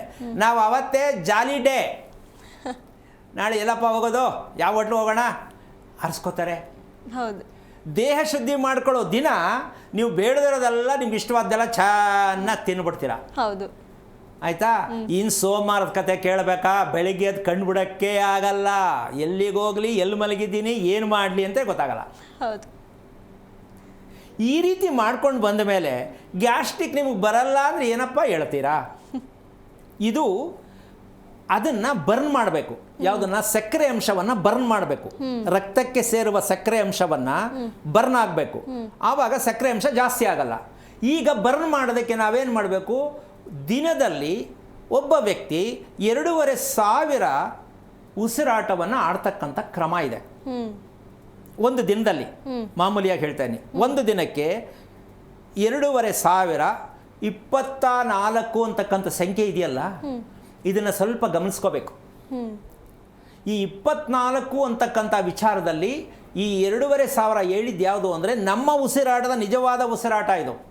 24,000ಕ್ಕೆ 10 ಭಾಗವನ್ನು ಕಳಿಬೇಕು. 10%, ದಶಃ ಅಂತ ಹೇಳ್ತೀವಿ. 10 ಭಾಗ 24,500 ಉಸಿರಾಡ್ತೀವಲ್ಲ ಒಂದು ದಿನದಲ್ಲಿ, ಅದಕ್ಕೆ 10% ಅಂದರೆ 2,400. ಓಕೆ, ಇದು ಪ್ರತಿದಿನ ಒಬ್ಬ ಮನುಷ್ಯ ಅಷ್ಟು ಉಸಿರಾಟವನ್ನು ಹೃದಯದಲ್ಲಿ ಸ್ಥಾಪಿಸಬೇಕು. ಎಲ್ಲಿ? ಹೃದಯದಲ್ಲಿ ಉಸಿರಾಟವನ್ನು ಸ್ಥಾಪಿಸಬೇಕು. ಮಾಡ್ತಾ ಇದೀವಾ? ಇಲ್ಲ ಗುರುಗಳೇ. ಈಗ ಈ ವಿಚಾರನೇ ಒಂಥರ ಆಶ್ಚರ್ಯಕರವಾದ ವಿಷಯ ಇದೆಯಲ್ವಾ? ಹೌದು. ಹಾಗಿದ್ದ ಮೇಲೆ ಹೃದಯದ ಪರಿಚಯವೇ ಇಲ್ಲ ಅಂದ ಮೇಲೆ ನೀವು ನಿಮ್ಮ ಹೃದಯ ನಿಮಗೆ ಯಾಕೆ ಕೆಲಸ ಕೊಡಬೇಕು? ಹೃದಯನೇ ಬೇರೆ, ನೀವೇ ಬೇರೆ. ಯಾಕೆಂದ್ರೆ ಹೃದಯ ಗಮನಿಸಿಲ್ಲ ನೀವು, ಹೃದಯದ ಪರಿಚಯ ಆಗಿಲ್ಲ, ನಿಮ್ಮ ಮಕ್ಕಳು ಹೃದಯ ಪರಿಚಯ ಮಾಡಿಕೊಟ್ಟಿಲ್ಲ, ನೀವು ಮಾಡ್ಕೊಂಡಿಲ್ಲ. ಮಾಡ್ಕೋಬೇಕು ಅಂತ ಬೇಡ ಅಂತ ಮಾಡ್ಕೋಬೇಕು ಗುರುಗಳೇ. ಯಾಕೆ ಹೃದಯವನ್ನ ನಮ್ಮ ಮನಸ್ಸು ಅಂತಕ್ಕಂಥದ್ದರಲ್ಲಿ ಸ್ಥಾಪನೆ ಮಾಡಬೇಕಂದ್ರೆ ಇಲ್ಲಿ ಮನಸ್ಸು ಇರೋದು ಉಸಿರಾಟದಲ್ಲಿ. ನಾವು ತೆಗೆದುಕೊಳ್ಳುವ ಉಸಿರಾಟದಲ್ಲಿ ನಮ್ಮ ಮನಸ್ಸಿರೋದು. ಈಗ ಉಸಿರಾಟವನ್ನ ನಾವು ಲಿಂಕ್ ಕೊಡಬೇಕಾ ಹೃದಯಕ್ಕೆ? ಬೇಡವಾ? ಕೊಡಬೇಕು ಗುರುಗಳೇ. ಇದು ಕೊಟ್ಟಾಗ, ಸ್ಥಾಪನೆ ಮಾಡಿದಾಗ ನಮ್ಮ ದೇಹದ ನಿಜವಾದ ಪರಿಚಯ ಬರುತ್ತೆ. ನಮ್ಮ ದೇಹದ ನಿಜವಾದ ಪರಿಚಯ ಯಾವುದು? ನಮ್ಮ ಮನಸ್ಸು ಮತ್ತು ದೇಹ ಎರಡು ಒಂದೇ. ನಾವೇನಂತ ಇದ್ದೀವಿ? ಎರಡು ಬೇರೆ ಬೇರೆ ಅಂತ ಹೇಳ್ತೀವಿ. ಮನಸ್ಸೇ ಬೇರೆ, ದೇಹನೇ ಬೇರೆ. ಹೌದು. ಇದು ನಾವು ಮಾಡ್ಕೊಂಡಿರ್ತಕ್ಕಂಥ ದೊಡ್ಡ ಅಪರಾಧ. ಇದನ್ನ ದೇಹ ಪ್ರಕೃತಿ ಅಂತ ಹೇಳ್ತೀವಿ. ಮನಸ್ಸು ಮತ್ತು ದೇಹ ಒಂದೇನೇ ಶಕ್ತಿ. ಈ ಒಂದೇ ಶಕ್ತಿಯನ್ನು ಮಾಡಿಕೊಳ್ಳುವಂತಹ ಲೆಕ್ಕಾಚಾರಕ್ಕೆ ನಾವು ಹೋಗಿಲ್ಲ. ಅದಕ್ಕೆ ಹುಟ್ಟುತ್ತಾನೆ ಸಾಯ್ತಾನೆ ಅಂದರೆ ಈ ಸಮಸ್ಯೆಯಿಂದ. ದೇಹನೇ ಬೇರೆ, ಮನಸ್ಸೇ ಬೇರೆ ಅಂತ ಯಾರು ತಿಳ್ಕೊಂಡಿದ್ದಾರೆ, ಇವರು ಹುಟ್ಟುತ್ತಾರೆ ಸಾಯ್ತಾರೆ, ಹುಟ್ಟುತ್ತಾರೆ ಸಾಯ್ತಾರೆ. ಏನು ರೋಗದಲ್ಲಿ ಸತ್ತ ಮತ್ತೆ ಅದೇ ರೋಗದಲ್ಲಿ ಹುಟ್ಟುತ್ತಾನೆ, ಮತ್ತೆ ಅದೇ ರೋಗದಲ್ಲಿ ಸಾಯ್ತಾನೆ, ಮತ್ತೆ ಅದೇ ರೋಗದಲ್ಲಿ ಹುಟ್ಟುತ್ತಾನೆ. ಸೊ ರೋಗ ಎಲ್ಲಿ ಕಮ್ಮಿ ಆಗುತ್ತೆ? ಹೌದು. ಈಗ ಇದಕ್ಕೆ ಭವಿಷ್ಯ ಎಲ್ಲಿದೆ? ಮತ್ತು ಭವಿಷ್ಯ ಯಾಕೆ ಕೇಳಬೇಕು ನಾವು? ಮುಂದೆ ಚೆನ್ನಾಗಿರ್ತೀವ ನೋಡಿ, ನನ್ನ ಮಗು ಚೆನ್ನಾಗಿರುತ್ತಾ ನೋಡಿ. ಅಲ್ಲ ರೀ, ಉಸಿರಾಟನೇ ನಿಮಗೆ ಗೊತ್ತಿಲ್ಲ, ನಿಮ್ಮ ಮಕ್ಳಿಗೂ ಗೊತ್ತಿಲ್ಲ ಅಂದರೆ ಭವಿಷ್ಯ ಹೆಂಗೆ ಕೇಳ್ತೀರಾ ನೀವು? ಭವಿಷ್ಯ ಹೇಳೋನಿಗೆ ಉಸಿರಾಟದ ಬಗ್ಗೆ ಗೊತ್ತಿದೆಯಾ? ಇಲ್ಲ ಗುರುಗಳೇ. ನೀವು ಉಸಿರಾಡೋದು ಅವನಿಗೆ ಗೊತ್ತಾ? ಇಲ್ಲ. ಅವನು ಉಸಿರಾಡೋದು ನಿಮಗೆ ಗೊತ್ತಾ? ಇಲ್ಲ. ಮತ್ತೆ ಉಸಿರಾಟದ ಬಗ್ಗೆ ತಿಳ್ಕೊಳ್ಳದೆ ಇದ್ಮೇಲೆ ಭವಿಷ್ಯ ಹೆಂಗೆ ಕೇಳ್ತೀರಾ, ಶಾಸ್ತ್ರ ಹೆಂಗೆ ಕೇಳ್ತೀರಾ? ಅಮ್ಮ, ಇವತ್ತೊಂದಲ್ಲ ಅಮ್ಮ ವಿಷಯ ಇದು. ಎಷ್ಟು ಕೋಟಿ ವರ್ಷಗಳು ಕಳೆದು ಬಿಟ್ಟಿದ್ದೀವಿ ಈ ಸೋಮಾರಿತನದಲ್ಲೇ ನಾವು. ನನಗೆ ಅರ್ಥ ಆಗ್ತಾ ಇಲ್ಲ, ಯಾರು ಇದ್ರ ಬಗ್ಗೆ ಅರಿವಿಲ್ವಾ, ಹೇಳೋಕ್ಕೆ ಧೈರ್ಯ ಇಲ್ವಾ, ಗೊತ್ತಿಲ್ವಾ ಅಂತ ನಾನೇ ಪ್ರಶ್ನೆ ಹಾಕೋತಾ ಇದ್ದೀನಿ. ಅಟ್ ಕೊನೆ ಪಕ್ಷ ಒಂದು ಉಸಿರಾಟದಲ್ಲಿ ಭಗವಂತ ಇದ್ದಾನೆ ಅಂತ ಒಪ್ಕೊಂಡಿದ್ದೀವಿ ನಾವು. ಉಸಿರಾಟದ ಬಗ್ಗೆ ನಮ್ಗೆ ಅರಿವೇ ಇಲ್ಲ. ಆಮೇಲೆ ಹೇಳ್ತೀವಿ ದೇವರೆಲ್ಲ ಕೊಟ್ಟವನೇ ಅಂತ. ಇದಕ್ಕೆ ಓದಬೇಕಾ ಇಷ್ಟುದ್ದ? BSc B.Ed ಯಾವ ಪುರುಷಾರ್ಥಕಮ್ಮ? ಓದಿ. ಬಟ್ ಮುಖ್ಯವಾಗಿ ನಿಮ್ಮ ಬದುಕಿಗೆ ಏನು ಬೇಕು ತಿಳ್ಕೊಂಡಿಲ್ಲ ನೀವು. ಓದ್ ತಗೊಂಡು ಏನು ಮಾಡ್ತೀರಾ? ಮಕ್ಕಳಿಗೂ ಅದನ್ನೇ ಮಾಡಿಸ್ತಾ ಇದ್ದೀರಾ, ನೀವು ಅದನ್ನೇ ಮಾಡಿದ್ದೀರಾ. ಮತ್ತೆ ನೀವು ದೇವ್ರ ಮೇಲೆ ಹೆಂಗೆ ಒಲವು ಕೊಡ್ತೀರಾ? ದೇವ್ರ ಬಗ್ಗೆ ನೀವೇನು ಮಾಡ್ತಾನೇ ಇಲ್ಲ. ಪೂಜೆ ಮಾಡುವುದರಿಂದ ದೇವರಿದ್ದಾನೆ ಅಂತ ತಿಳ್ಕೊಂಡ್ಬಿಟ್ಟಿದ್ದೀವಿ ನಾವು. ಈ ಕೆಟ್ಟ ಅಭ್ಯಾಸನೇ ನಮ್ಮ ದೇಶ ಹಾಳಾಗ ಕಾರಣ. ಮಕ್ಕಳಿಗೂ ನಮಸ್ಕಾರ ಮಾಡು ದೇವರಿಗೆ ಹೇಳ್ಕೊಡಿ, ಆದರೆ ಅದೆಲ್ಲ ಮುಖ್ಯ. ಆ ಮಗುಗೆ ಪರೀಕ್ಷೆಗೆ ಹೋಗ್ಬೇಕಾದ್ರೂ ಹೋಗ್ಬಿಟ್ಟು ದೇವಸ್ಥಾನಕ್ಕೆ ಹೋಗಿ ಪ್ರದಕ್ಷಿಣೆ ಹಾಕ್ಕೊಂಡು ಹೋಗು, ಕೆಟ್ಟ ಅಭ್ಯಾಸ.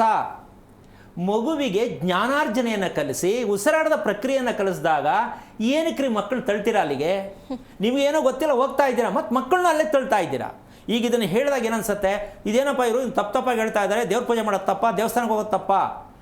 ದೇವ್ರ ಪೂಜೆ ಮಾಡೋದು ತಪ್ಪು ಅಂತ ಹೇಳ್ತಿಲ್ಲ. ಆಗಿದ್ದ ಮೇಲೆ ದೇವ್ರ ಪೂಜೆ ಮಾಡೋದನ್ನ ಹೋಗಿ ಕೇಳಿ ಎಷ್ಟು ನೆಮ್ಮದಿ ಆಗಿದೆಯಾ ಅಂತ ಹೇಳ್ಬೇಕಲ್ಲಮ್ಮ. ಬೆಳಗ್ಗಿಂದ ಸಾಯಂಕಾಲ ತನಕ ದೇವ್ರ ಪೂಜೆ ಮಾಡಿರೋದನ್ನ ಹೋಗಿ ಕೇಳಿ, ಚೆನ್ನಾಗಿದ್ದೀಯನಪ್ಪ, ಆರೋಗ್ಯವಾಗಿದ್ದೀಯನಪ್ಪ ಕೇಳಿ. ಏನೂ ಇಲ್ಲ ಅಂದ ಮೇಲೆ ನೀವು ತಿಳ್ಕೋಬೇಕು, ದೇವರು ನಮ್ಮ ದೇಹದಲ್ಲಿ ಬ್ರಹ್ಮಾಂಡವಾಗಿ ಕುಳಿತಿದ್ದಾನೆ. ಇದನ್ನು ನಾವು ಪರಿಚಯ ಮಾಡ್ಕೊಳ್ಳದೆ ದೇವಸ್ಥಾನದಲ್ಲಿ ಕೂತ್ಕೊಂಡು ಪೂಜೆ ಮಾಡೋದ್ರಿಂದ, ಮಕ್ಕಳಿಗೆ ಹೇಳ್ಕೊಡೋದ್ರಿಂದ ಮಕ್ಕಳು ಒಳ್ಳೆಯದಾಗತ್ತೆ, ನಮಗೆ ಒಳ್ಳೆಯದಾಗತ್ತೆ ಅಂತ ಈ ಕಮ್ಮಿ ತಿಳುವಳಿಕೆ, ಇದನ್ನೇ ಅಜ್ಞಾನತ್ವ. ಇದರಿಂದ ಹೊರಗೆ ಬರಬೇಕು ಜ್ಞಾನತ್ವ. ಆ ಜ್ಞಾನತ್ವ ಯಾವುದು ಅಂದರೆ, ನಾವು ಉಸಿರನ್ನು ಬಿಡ್ತೀವಲ್ಲ ಅದು ಜ್ಞಾನ. ಯಾಕಲ್ಲಿ ಜ್ಞಾನ ಹೆಂಗೆ ಬರುತ್ತೆ? ಉಸಿರು ಬಿಡೋದು ಇಂಗಾಲ ಡೈಆಕ್ಸೈಡ್ ಅಲ್ವಾ, ಅದು ಕಾರ್ಬನ್ ಅಲ್ವಾ ಅಂತೀವಿ ಅಲ್ವಾ? ಆದರೆ ನಮ್ಮ ದೇಹದಲ್ಲಿ ಮಲಮೂತ್ರಾದಿಗಳು ಕರೆಕ್ಟ್ ಟೈಮ್ಗೆ ಕ್ಲೀನಾಗಿ ಹೋಗಬೇಕಂದ್ರೆ ನಿಮ್ಮ ಬಿಡುವ ಉಸಿರಾಟವೇ ಮೂಲ ಕಾರಣ. ಇದು ಎರಡು ಸಮಭಾಗವಾಗಿ ಉಸಿರಾಡಬೇಕು ಅಂತ ಯಾರಿಗಾರು ಗೊತ್ತಿದೆಯಾ? ಇಲ್ಲ ಗುರುಗಳೇ. ಉಸಿರಾಟ ಸಮಭಾಗ ಬೇಕಾ ಬೇಡ? ಬೇಕು ಬೇಕು. ಎಲ್ಲಿ ಆಡ್ತಾ ಇದ್ದೀವಿ? ಅದಕ್ಕೋಸ್ಕರವಾಗಿ ತೀರ ದಪ್ಪಗಿರ್ತಾರಲ್ಲಮ್ಮ, ತೀರ ದಪ್ಪಗೆ ಅವ್ರು ನೋಡ್ಬೇಕಾರೆ ಉಸಿರನ್ನ ಬಿಡೋದೇ ಜಾಸ್ತಿ ಬಿಡ್ತಾರೆ, ತಗೊಳ್ಳದೆ ಉಸಿರಾಟ ಕಮ್ಮಿ. ಅಂದ್ರೆ ಶುಗರ್ ಯಾಕೆ ಬರಲ್ಲ ಇಲ್ಲೇ ಅರ್ಥ ಮಾಡ್ಕೋಬೇಕು. ಶುಗರ್ ಕಾಯಿಲೆಗೆ ಎಲ್ಲೂ ಮೆಡಿಸನ್ನೇ ಇಲ್ಲ ಅಂತ ಹೇಳುವಂಥ ಭೂಪತಿಗಳು ನಾವು. ಕ್ಯಾನ್ಸರ್ಗೂ ಮೆಡಿಸನ್ನೇ ಇಲ್ಲ ಅಂತ ಹೇಳ್ತಕ್ಕಂತಹ ಇಂತಹ ಜ್ಞಾನವಂತರು ದೇಶದಲ್ಲಿ ಹುಟ್ಟುಬಿಟ್ಟಿದ್ದೀವಿ. ಕಾಯಿಲೆಗಳ ರಾಜ ಯಾವುದು? ನಮ್ಮ ಉಸಿರಾಟನೇ. ಕಾಯಿಲೆ ಇಲ್ಲದೆ ಇರತಕ್ಕಂಥ ಬದುಕು ಯಾವುದು? ನಮ್ಮ ಉಸಿರಾಟನೇ. ಮನುಷ್ಯನ ದೇಹದಲ್ಲಿರುವಂಥ ತ್ಯಾಜ್ಯವನ್ನು, ಕೊಬ್ಬಿನ ಅಂಶ ಇರುತ್ತೆ, ಮನುಷ್ಯನ ದೇಹದಲ್ಲಿ ಆ್ಯಸಿಡ್ ಇರುತ್ತೆ. ಯಾವುದು ಅಂತ ಆ್ಯಸಿಡ್ ಅಂದರೆ ಗೊತ್ತಾ?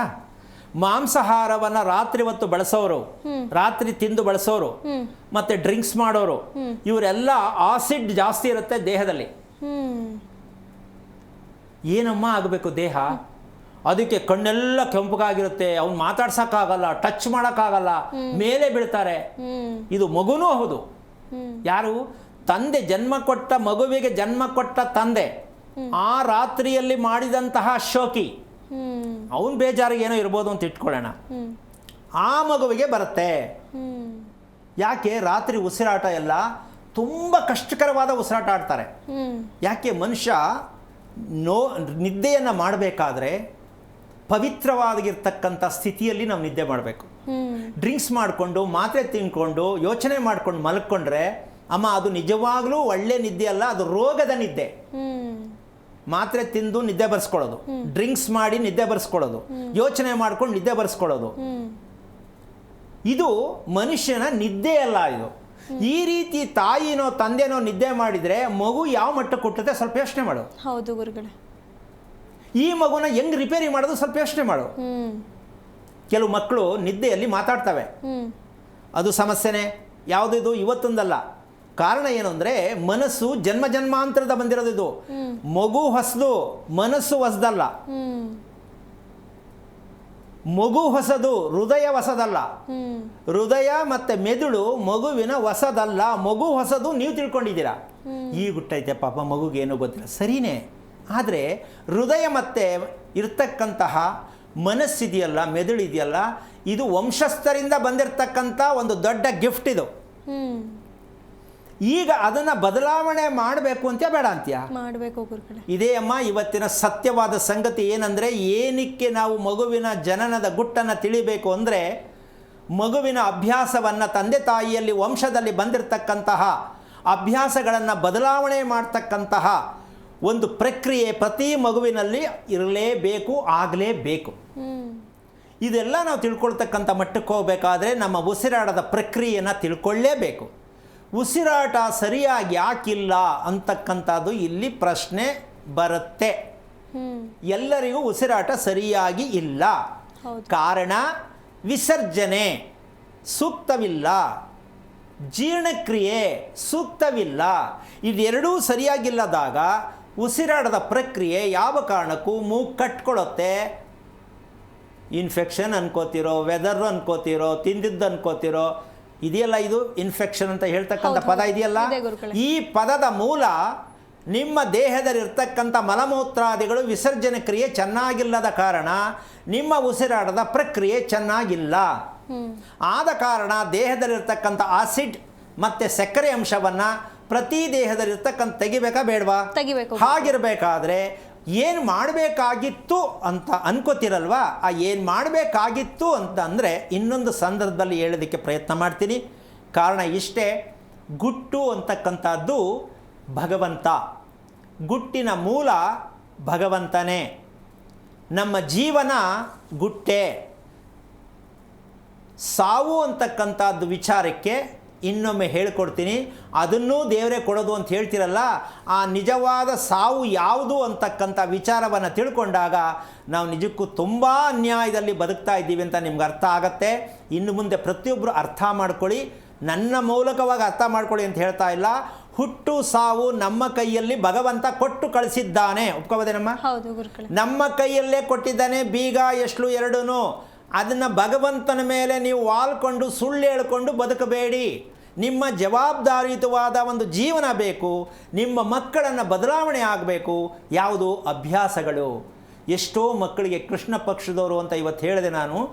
ನೀವು ನೋಡ್ಕೊಳ್ಳಿ, ಮನೇಲಿದ್ದರೆ ಅವನ್ನ ಬದಲಾವಣೆ ಮಾಡೋಕ್ಕೆ ಯಾರಿಂದನೂ ಸಾಧ್ಯ ಇಲ್ಲ. ಇದು ಸಾಕ್ಷಿ. ಇದು ತಿಳ್ಕೊಂಡ್ರೆ ನಿಮಗೆ ನಾನು ಹೇಳಿದ ವಿಚಾರ ಅರ್ಥ ಆಗುತ್ತೆ ಅಂತ ಹೇಳ್ತಾ ಕಾರ್ಯಕ್ರಮ ಮುಗಿಸ್ತಾ ಇದ್ದೀನಿ. ಜೈ ಶ್ರೀರಾಮ್. ಗುರುಗಳೇ, ಇಷ್ಟೊತ್ತು ನಮ್ಮೊಂದಿಗೆ ಕಾರ್ಯಕ್ರಮದಲ್ಲಿ ಭಾಗಿಯಾಗಿ ನಮ್ಮ ಪ್ರಶ್ನೆಗಳಿಗೆ ಹಾಗೆ ನಮ್ಮ ವೀಕ್ಷಕರ ಎಲ್ಲ ಪ್ರಶ್ನೆಗಳಿಗೆ ಉತ್ತರ ಕೊಟ್ಟಿದ್ದಕ್ಕೆ ತಮಗೆ ಧನ್ಯವಾದಗಳು ಗುರುಗಳೇ. ನೋಡಿದ್ರಲ್ಲ ವೀಕ್ಷಕರೇ, ಇದಾಗಿತ್ತು ಇವತ್ತಿನ ವಿಶೇಷ. ನೋಡ್ತಾ ಇರಿ ಜೀ ಕನ್ನಡ ನ್ಯೂಸ್, ಸತ್ಯವೇ ಸುದ್ದಿಯ ಜೀವಾಳ. ಹೆಚ್ಚಿನ ಮಾಹಿತಿಗಾಗಿ ಸಂಪರ್ಕಿಸಿ ಶ್ರೀಮಾನ್ ಶ್ರೀ ಪುರುಷೋತ್ತಮ್ ದೇಶಿಕ್ ಗುರೂಜಿ, ಶ್ರೀ ಧರ್ಮ ಮಾರ್ಗ ಕಚೇರಿ, ನಂಬರ್ 532, ಮಲಥಳ್ಳಿ ಮುಖ್ಯ ರಸ್ತೆ, ಬೆಂಗಳೂರು 560056. ಸಂಪರ್ಕಿಸಿ 9148639933, 8618915231, 9513393251, 91082588834.